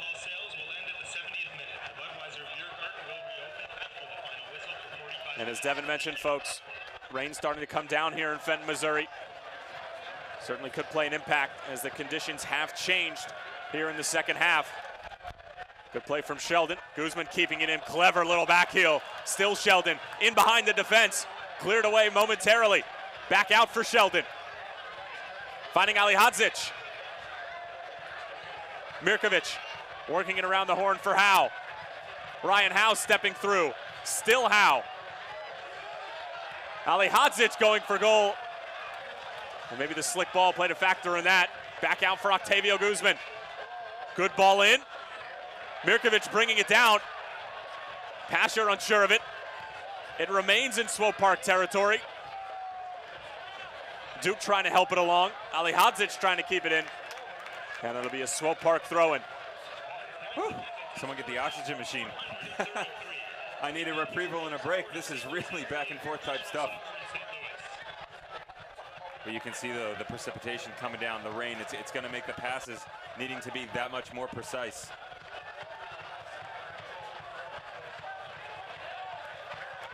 Great crowd on hand for this in-state rivalry. 4,443 on hand here in Toyota Stadium. Valesky through for Daniel Jackson. He's onside. Daniel Jackson tries to send the cross in, denied by Tyler Pasher, but it will be a corner for the home side. And I think I saw Preki stepping in. One of his other offensive firepowers and weapons, Sebastian Dalgard, looks like he's warming up on the sideline. Well, a little rain is never going to stop the St. Louligans from having a good time here in Fenton, Missouri. Sebastian Dalgard getting ready to come on, but not before this corner kick, which is brought to you by Electro Savings. Guzman. Swope Park get there first. Pasher was waiting for it to come down. Ali Hadzic. Over for Howe. Whipped in. Jackson waiting for it, but there's a decent header from Parker Marr. Guzman again, curling it in. But McLeod, who's already stopped a penalty tonight, handles that comfortably as we approach the last 20 minutes of what has been a scintillating 70. You gotta wonder who Preki's gonna bring off. I mean, everybody's been very impressive. I think you leave Appia on for sure. Belmar. Carlton Belmar. Blocked in front by Pleva. Still Belmar. Oh, and it's just wide of the post. Oh, fortunate there for St. Louis FC, who are unfortunate to see the rebound fall right back to the feet of Swope Park's most dangerous offensive player. It remains 0-0, and now Sebastian Dalgard is going to come onto the scene to replace Amir Ali Hadzic. Wow, he's gonna wanna have that one back. Great individualistic effort, stepping up, trying to go solo at the top of the box. Should have hit it with his instep, mishit it to the outside, bends it outside of the post. Still remain 0-0. And this substitution from St. Louis FC brought to you by G&W Meats. As this is the second substitution of the evening for Preki. He has one more left to deal. And it looks like Nikola Popovic, the other native of Belgrade, Serbia, is looking to make a change as well. And now two Swope Park players down after colliding, and Ismir Pekmic immediately motioning for the medical staff to come on here, as it looked like it's James Musa who's down on one end, and the other players seemingly already got to his feet.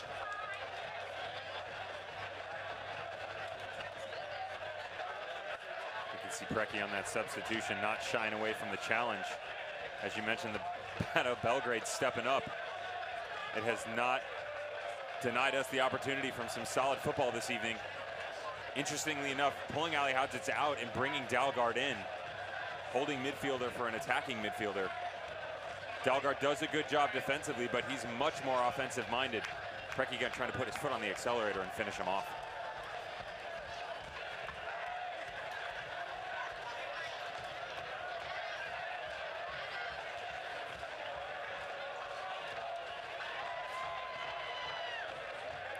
For 50 years, Jet Transportation has delivered a perfect ride every time. Jet Transportation is the official transportation partner of St. Louis FC. Receive special fan offers when you mention the promo code STLFC.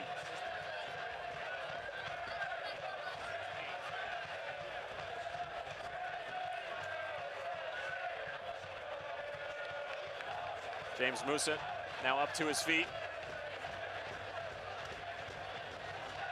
And we'll see if he'll be able to continue. Obviously took a knock to the head on that particular occasion. And now Iwasa is going to come on here. And he is going to replace Mark Anthony Gonzalez in the 74th minute. And we'll obviously have to see if Musa can continue. If not, they do not have a substitution remaining. Nikola Popovic. St. Louis has one. Swope Park has now used all three. So hopefully for Nikola Popovic, they'll be able to come on in a substitution brought to you by G&W Meats. Yeah, unfortunately for Popovic, Mark Anthony Gonzalez is not really bringing his top tier stuff this evening. Didn't really mention his name that much. I'm sure Cameron Iwasa is really relishing the opportunity to step in and make his presence felt. Pleva up for the header and gets called for the foul. A little overzealous there, and that's a bit of a cheap foul to give away. The crowd obviously not agreeing with the call, but Pleva climbing the back of Carlton Belmar and now surrendering a free kick in what could potentially be a very dangerous area. Musa back out onto the field. Thought about playing it quickly, but now thinks better of it.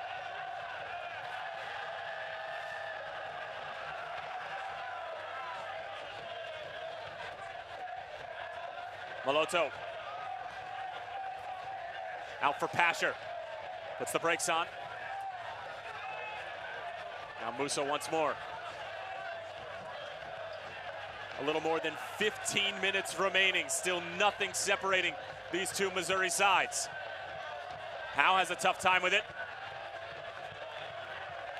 And it will be a corner to Swope Park Rangers. Howe thought he might be able to get away with sending the ball towards the 6-yard box to get a corner, or to get a goal kick rather, but the red referee, knowing that Howe got a piece of it, as those two fans aren't going to be hindered by a little bit of rain here at Toyota Stadium.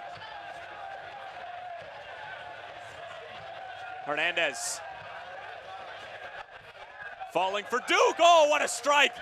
And it's just high and wide of the bar. Certainly a good look from the captain, who is looking to lead from the front. I think Christian Duke's been playing a lot of FIFA. That would have been very, very impressive. Raining, ball coming off out of the air, on a second ball, outside of the foot, upper 90. Howe slips up, Belmar towards the top of the box. Duke trying to hunt it down, gets the ground well. Back out for Pasher. Trying to slide it through for Iwasa. Sheldon holding him off and cleverly, beyond his years, plays it off at Iwasa, and it will be a goal kick. That's great defending by Sheldon. Very well done. I mentioned beyond his years, most young kids right there would try and go one-on-one, get her back around the outside and knock the ball up. You either got to shield it out there or do exactly what he did and play it off the defender.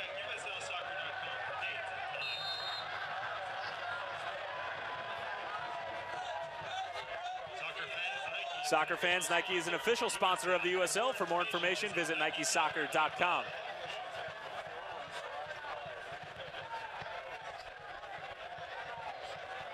Again, Tyler Terrens and Devin Kerr here at Toyota Stadium. Thanks for joining us on KPLR in what has been a fantastic match thus far. And we have officially arrived in crunch time in the USL schedule. Every point matters, and you can see from the play on the field. Iwasa tripping up a bit. Musa finding Hernandez, trying to slide it through as it takes a deflection, and Grinwis will collect.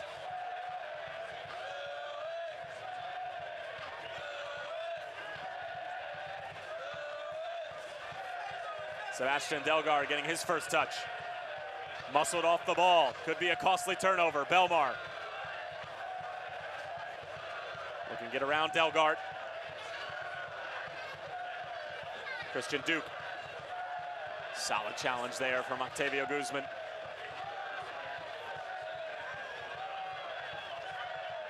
They've certainly settled down a little bit after that Musa injury. They're off to a flying start in the second half, and that sort of calmed things down. Both teams trying to settle back into a rhythm, but it will be tough with the precipitation falling down on Toyota Stadium.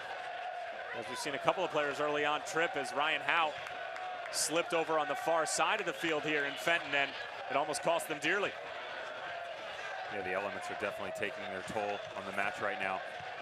Got to be a little bit more sharp as a player, more precise, a little bit extra effort so it slips across the carpet. Iwasa in some space. Iwasa going over for Pasher. Pasher needs to get there, he does, but the cross over the line, and it'll be a goal kick.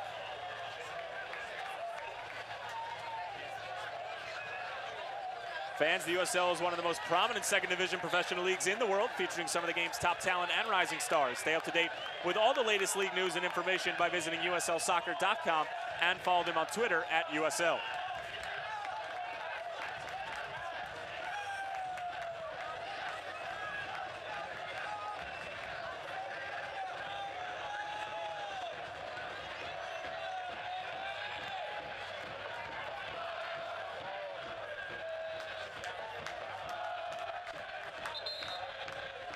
And now it looks like Preki is going to make his final substitution of the night. It's going to be the super sub, Seth Rudolph, who has certainly delivered in occasions like this before. And he will come on and replace Daniel Jackson, who has certainly put in a solid shift tonight. And this substitution, again, brought to you by G&W Meats. Well, the fans of St. Louis has got to be really happy with Daniel Jackson. As you mentioned, solid shift. Gets through for Sheldon, good ball in. Apia, oh, and it went over the bar. I think he was a little surprised that the ball had traveled all the way across to him. Nevertheless, it remains 0-0. Emmanuel Apia had no clue that that was going to end up on his foot. Again, good solid movement down the line. We talked about getting to the byline, getting to the channels, whipping it back, and you can see Apia backing up. What he needs to do is lean over that ball and just put it on target. I don't think he actually thought it was going to come to him. Well, he's backing up like he was going to have to try to either get on the end of a second ball or maybe it was going to go over his head. It ended up being a picture-perfect ball from Sheldon. Seth Rudolph getting his first touch. Sent over to Delgard, helping it along. Valesky in the neighborhood. Rudolph slips up a bit. Guzman trying to keep it in play. No call from the referee. Great little touch from Mirkovic. Walls. Over for Howe. Howe trying to thread the needle. A little more than 10 minutes remaining plus stoppage time.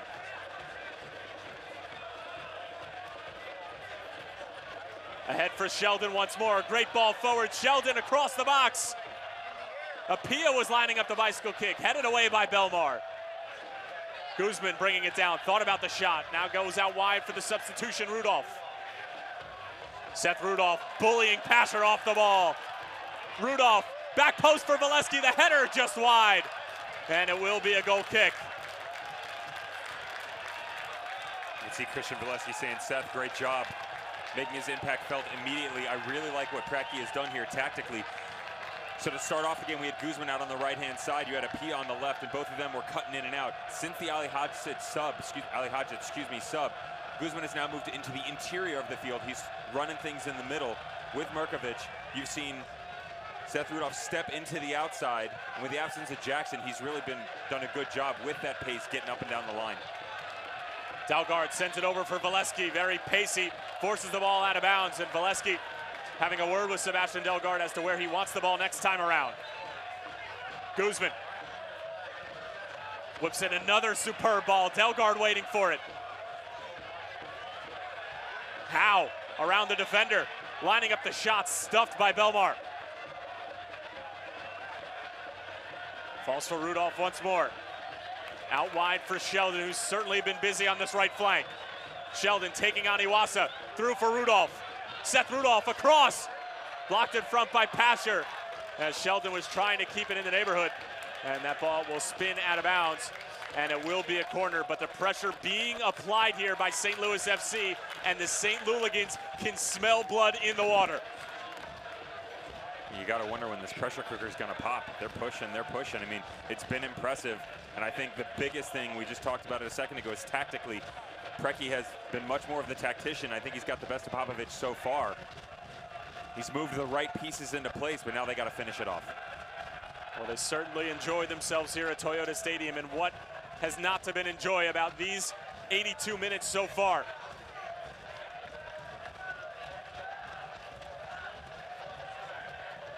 Moloto trying to get on the end of it. It falls for Duke. Over for Pasher. Rudolph giving him a tough time.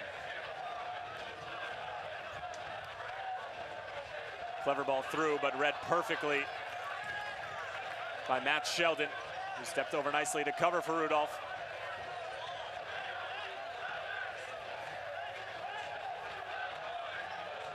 Penetrating ball, finding Musa.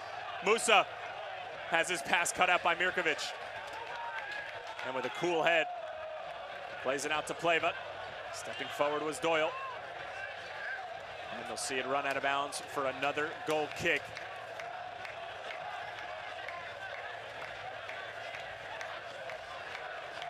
Eight shots between these two sides here in the second half. Only 5 between St. Louis FC and Swope Park in the first half. So certainly a little bit more fireworks happening here in Fenton in the second 45 minutes. And both coaches have opened things up a bit, trying to get all 3 points. St. Louis FC with 3 points would jump right into the playoff picture with just 1 game, and with a few games in hand, have a lot of opportunities coming up to gain ground on those teams who are currently sitting in the top 8. Bit of a miscue there from Musa. St. Louis FC will gain control of the ball.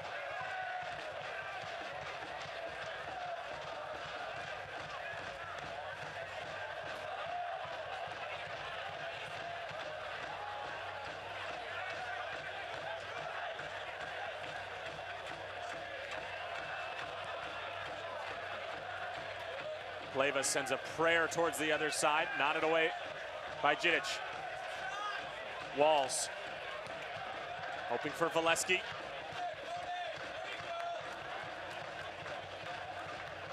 After the whistle, head over to twitter.com/St. Louis FC to vote for your Cleats Man of the Match.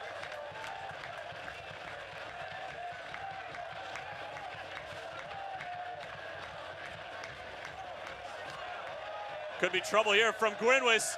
It falls for Moloto. Moloto, defenders trailing behind. Moloto going for goal, and it's just wide. Oh, it could have been disastrous from Adam Grinwis.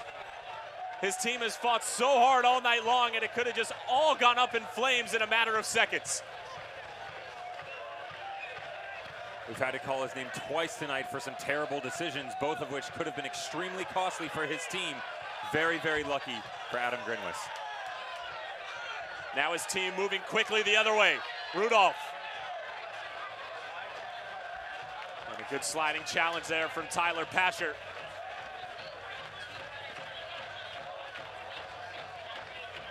Valesky finding Guzman in tons of space. Guzman going for goal. Blocked in front and sent the other way perfectly for Moloto. Moloto trying to get around Walls. Still Moloto.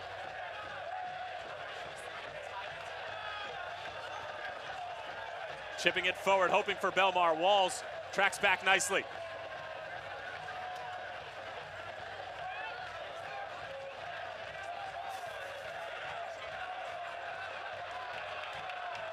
St. Louis FC stretching this Swope Park midfield.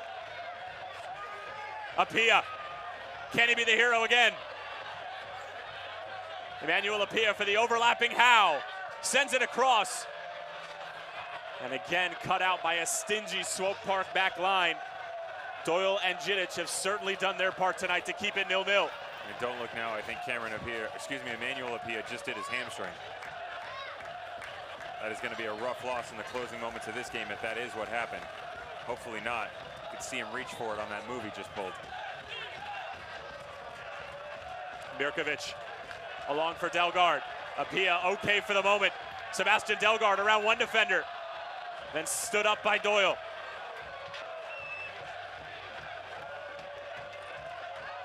Match really starting to open up in the dying moments as Howe goes to ground with a solid challenge. Last touch off of Howe, and it'll be a Swope throw-in. How impressive has Ryan Howe been tonight? Both outside backs have been extremely impressive. Yeah, very, very good play from all the outside backs. Good job offensively, good job defensively.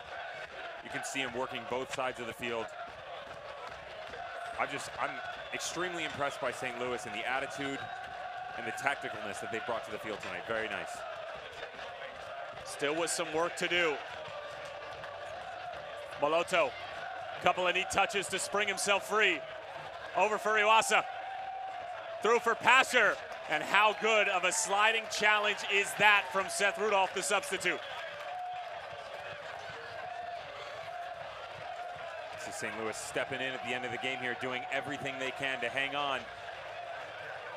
They deserve at least 1 point. They want to get 3, but they got to close the game out, get that full 90 minutes in. Swope Park's trying to steal something away here at the end of the game. Corner here for Swope, and now Jasmir Pekmic has to deal with some naughty fellows inside of the box as it's like Doyle and Matt Sheldon getting a stern talking to.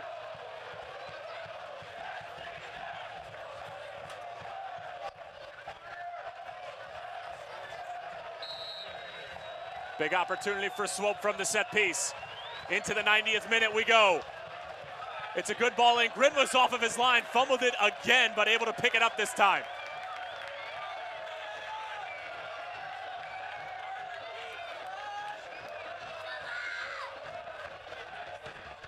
Ryan Howe looking for the big switch, hoping for Appiah. Pasher cleverly back to Darren McLeod, who chests it down.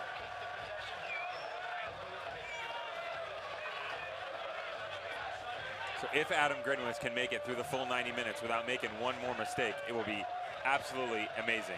Because his performance tonight has been very, very sketchy, as we've seen. 3 instances now where it easily could have turned into a goal for Swope Park. Well, he hasn't had to make that many saves because the defense has been superb, denying service as well as denying shots. Been lulled to sleep a little bit back there. Very possible. He's kept the clean sheet up until this point. Did make a massive save on Carlton Belmar coming off of his line. That has proved to keep things level at 0-0. And there's going to be a foul against St. Louis FC, and Preki off of his seat, drenched in rain and not exactly happy. And once again, Pekmic stepping in, making a call that's causing frustration to everyone in the stadium. The PK earlier, the run of play in the center of the field where he pulled the yellow out. And then once again there, Valesky doing a good job winning the ball. Pekmic not having it. We'll have 4 minutes of stoppage time, and stoppage time brought to you by Hot Shots. Be sure to visit one of the 12 local Hot Shots locations after the match.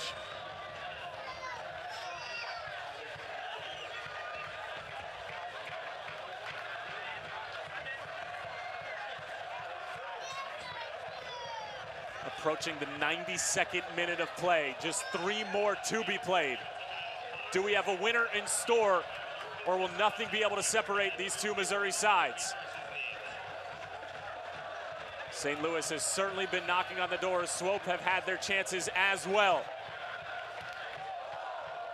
A little bit of a miscue there as Sheldon hits Rudolph right in the face, falling for Belmar, and fortunately squirts out to Octavio Guzman for Preki's side, and now sent ahead for Appiah. Doyle sends it up the elevator shaft. Neat touch from Passer to calm things down. Musa going out wide for Iwasa. Musa again. Strong header. Falls for Hernandez. Now out wide for Belmar. Belmar through a couple defenders. Still Belmar going for goal. Parried away by Grinwis, making up for his mistakes and keeping it at 0-0.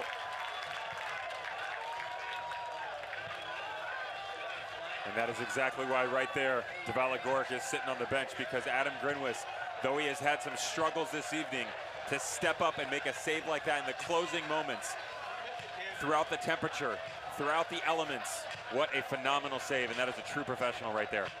Less than 2 minutes remaining now. A corner for Swope. Sent in, and Grinwis makes sure of it this time.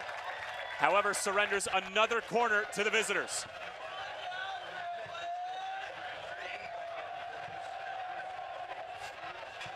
One more time from Felipe Hernandez. The 19-year-old Colombian lofts it in towards the back post. There's the header, saved by Grinwis again.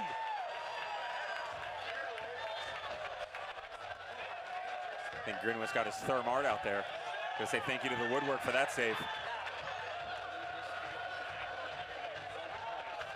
Walls with the header. It falls to Musa, nodding it out wide for Belmar, and Sheldon clears it away into safety.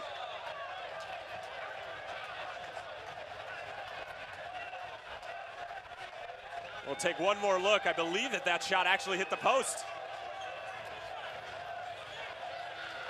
Well, Tony Walls is right where he needed to be. Yeah, Tony Walls was right where he needed to be. Grinwis was stuck there as well. Either way, it wasn't going in. And now it'll be a goal kick for Adam Grinwis as the fans here at Toyota Stadium start to make their way towards their vehicles. And now we're going to have a card against Conrad Pleva as he took down a Swope Park player well away from the ball. As Pleva getting involved in some extracurriculars. And now with this stoppage right here, that might just do it.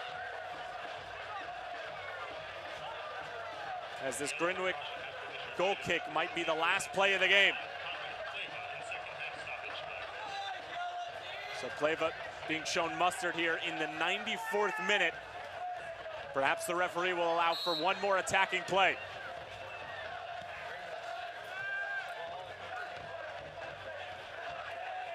Musa heads it away. Preki doing everything he can to help his side. Rudolph going down the sideline for Apia. Apia trying to make something happen, but Pasher picks his pocket and sends it the other way, but right to Matt Sheldon. Knotted away by Duke. Pleva. And that will do it. Full time from Toyota Stadium. 246 miles separate the two sides, but nothing to separate them after 90 minutes. Preki's side was brilliant as well as Popovic's, but neither could find the breakthrough. Devin Kerr, your thoughts? Whew. Let me catch my breath. Yeah, that was very impressive by both squads. A lot better from St. Louis FC. You see Preki looking at Popovic saying, wow, thought that one was going to get away from both of us. Solid performance by both teams. 0-0 for the most part, probably deserved. One of the more entertaining 0-0 games you will see in the game of football. St. Louis FC and Swope Park not able to separate themselves from each other as Darren McLeod in his professional debut able to keep Octavio Guzman out of the goal, as well as Adam Grinwis, who had a phenomenal game as well. 90 minutes, no score between these two Missouri sides. They'll both keep pace in their respective conferences. We'll be back in just a few moments with stats and highlights. Final score, St. Louis FC 0, Swope Park 0.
Full time here from Fenton, Missouri, as St. Louis FC could not separate themselves from their Missouri in-state rivals, Swope Park Rangers. Tyler Terrence and Devin Kerr here, and what a spectacular match and one of the more entertaining 0-0 games that you will ever see. Yeah, and Usain Bolt's last track meet today. He ran his final race. This literally turned into a track meet. Very scintillating stuff, back and forth, fiery from both squads. St. Louis having a little bit better run on the play in the first half. Swope Park definitely saying that they're up to the task in the second. Well, if you're just joining us, we'll do you the favor of showing you some of the best moments from these 90 minutes. But shame on you for not joining us for those 90 minutes, as we will take a look at some of the spectacular play from early on in this game. And right off the bat, it looked like Swope might get the breakthrough.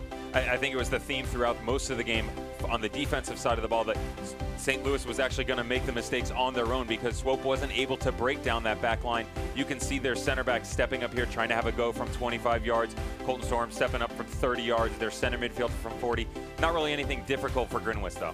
That was the only save that Grinwis would have to make in the first half. He would certainly have plenty to do in the second. Emmanuel Apia was lights out in the first half. Didn't hear his name all that much in the second. It tended to drift away in the second, but in the first, yeah, he was not shy about going one-on-one with someone, really good at breaking things down. And Christian Valesky making his presence known right after his substitution coming through. Again, you and I did not agree with this PK, but still a good job from a work ethic standpoint, running in, going one-on-one, taking a touch past him, and getting the opportunity. Darren McLeod begging the referee not to have it called, but McLeod stepping up and making a massive save on his professional debut, no less. A little bit of retribution for the Rangers. Octavio Guzman with a phenomenal PK, and McLeod with just an even better save, up to the task, and we remain deadlocked at 0. Grinwis making a huge save on Belmar as well. Carlton Belmar would certainly have his fair share to say here in Fenton. Belmar's going to want to have that one back for sure because he takes this touch in, gets a nice little friendly bounce that comes off, should have hit it with his instep, hit it with the outstep, bounced outside, and again, we're still 0-0. Christian Duke also had a go as well from about 20 yards out, taking that on the full volley, having a go just wide. Adam Grinwis takes a deep sigh of relief. Carlton Belmar one more time. Grinwis was up to the task, and up until the 90th minute, he had really had a shaky game, but made up for it down the stretch. He definitely said he wanted to come, he wanted to play, and as soon as the rain started to kick in, so did his engine. Much more impressive from that young man. Well, here are the final stats from tonight's match. 8 shots for both teams, only 1 on target from St. Louis FC on the night as a whole. Devin Kerr, your thoughts? I think St. Louis did a lot better offensively, but the guys up top, Guzman, Jackson, Pedasevich, they still got to be a little bit more creative, and they got to slot goals away. Goals win games. I was told that when I was 9 years old. Swope Park, I think they're tired, very lethargic. Again, 4 out of their last 5 games on the road. They got to do a better job responding because at the end of the day, they're professionals, and you got to come into hostile environments like this and get the job done. Well, St. Louis FC have picked up 4 points in their last 2 matches. Swope Park Rangers have now dropped 3 out of their last 6 available points, or rather 4 out of their last available 6 points. And for Swope Park coming up, their next game is going to be against Orange County at home in Swope Park Village. That game will be on August the 12th at 7:30 p.m. local time. As you see Adam Grinwis there shaking the hands of the fans. And for St. Louis, their next game is going to be August the 10th next week, 7:30 p.m. local time as well, at the Tulsa Roughnecks, another Western Conference task that I'm sure they will be up for, coming off of a brilliant performance tonight that saw them earn 1 point, but a much-deserved point at that. And then the next KPLR broadcast for St. Louis is going to be at home against Pittsburgh on August the 19th, taking on Dave Brandt and the Riverhounds. Corey Herzog and company looking to spoil the party here in Fenton, Missouri. Well, it was a phenomenal evening of football. It certainly saw its fair amount of rain throughout the course of the 90 minutes, but that didn't stop the St. Louligans from being in full voice throughout those 90 minutes. Belmar could not find the back of the net, nor could St. Louis FC, as we finish 0-0 here from Fenton, Missouri. For our outstanding crew, our producer, Ryan Rose, our director, Jim Clark, as well as our replay operator, Brad Campfield, and our color commentator, Devin Kerr, I'm Tyler Terrence saying so long for now from Fenton, Missouri, where the final score is St. Louis 0, Swope Park 0.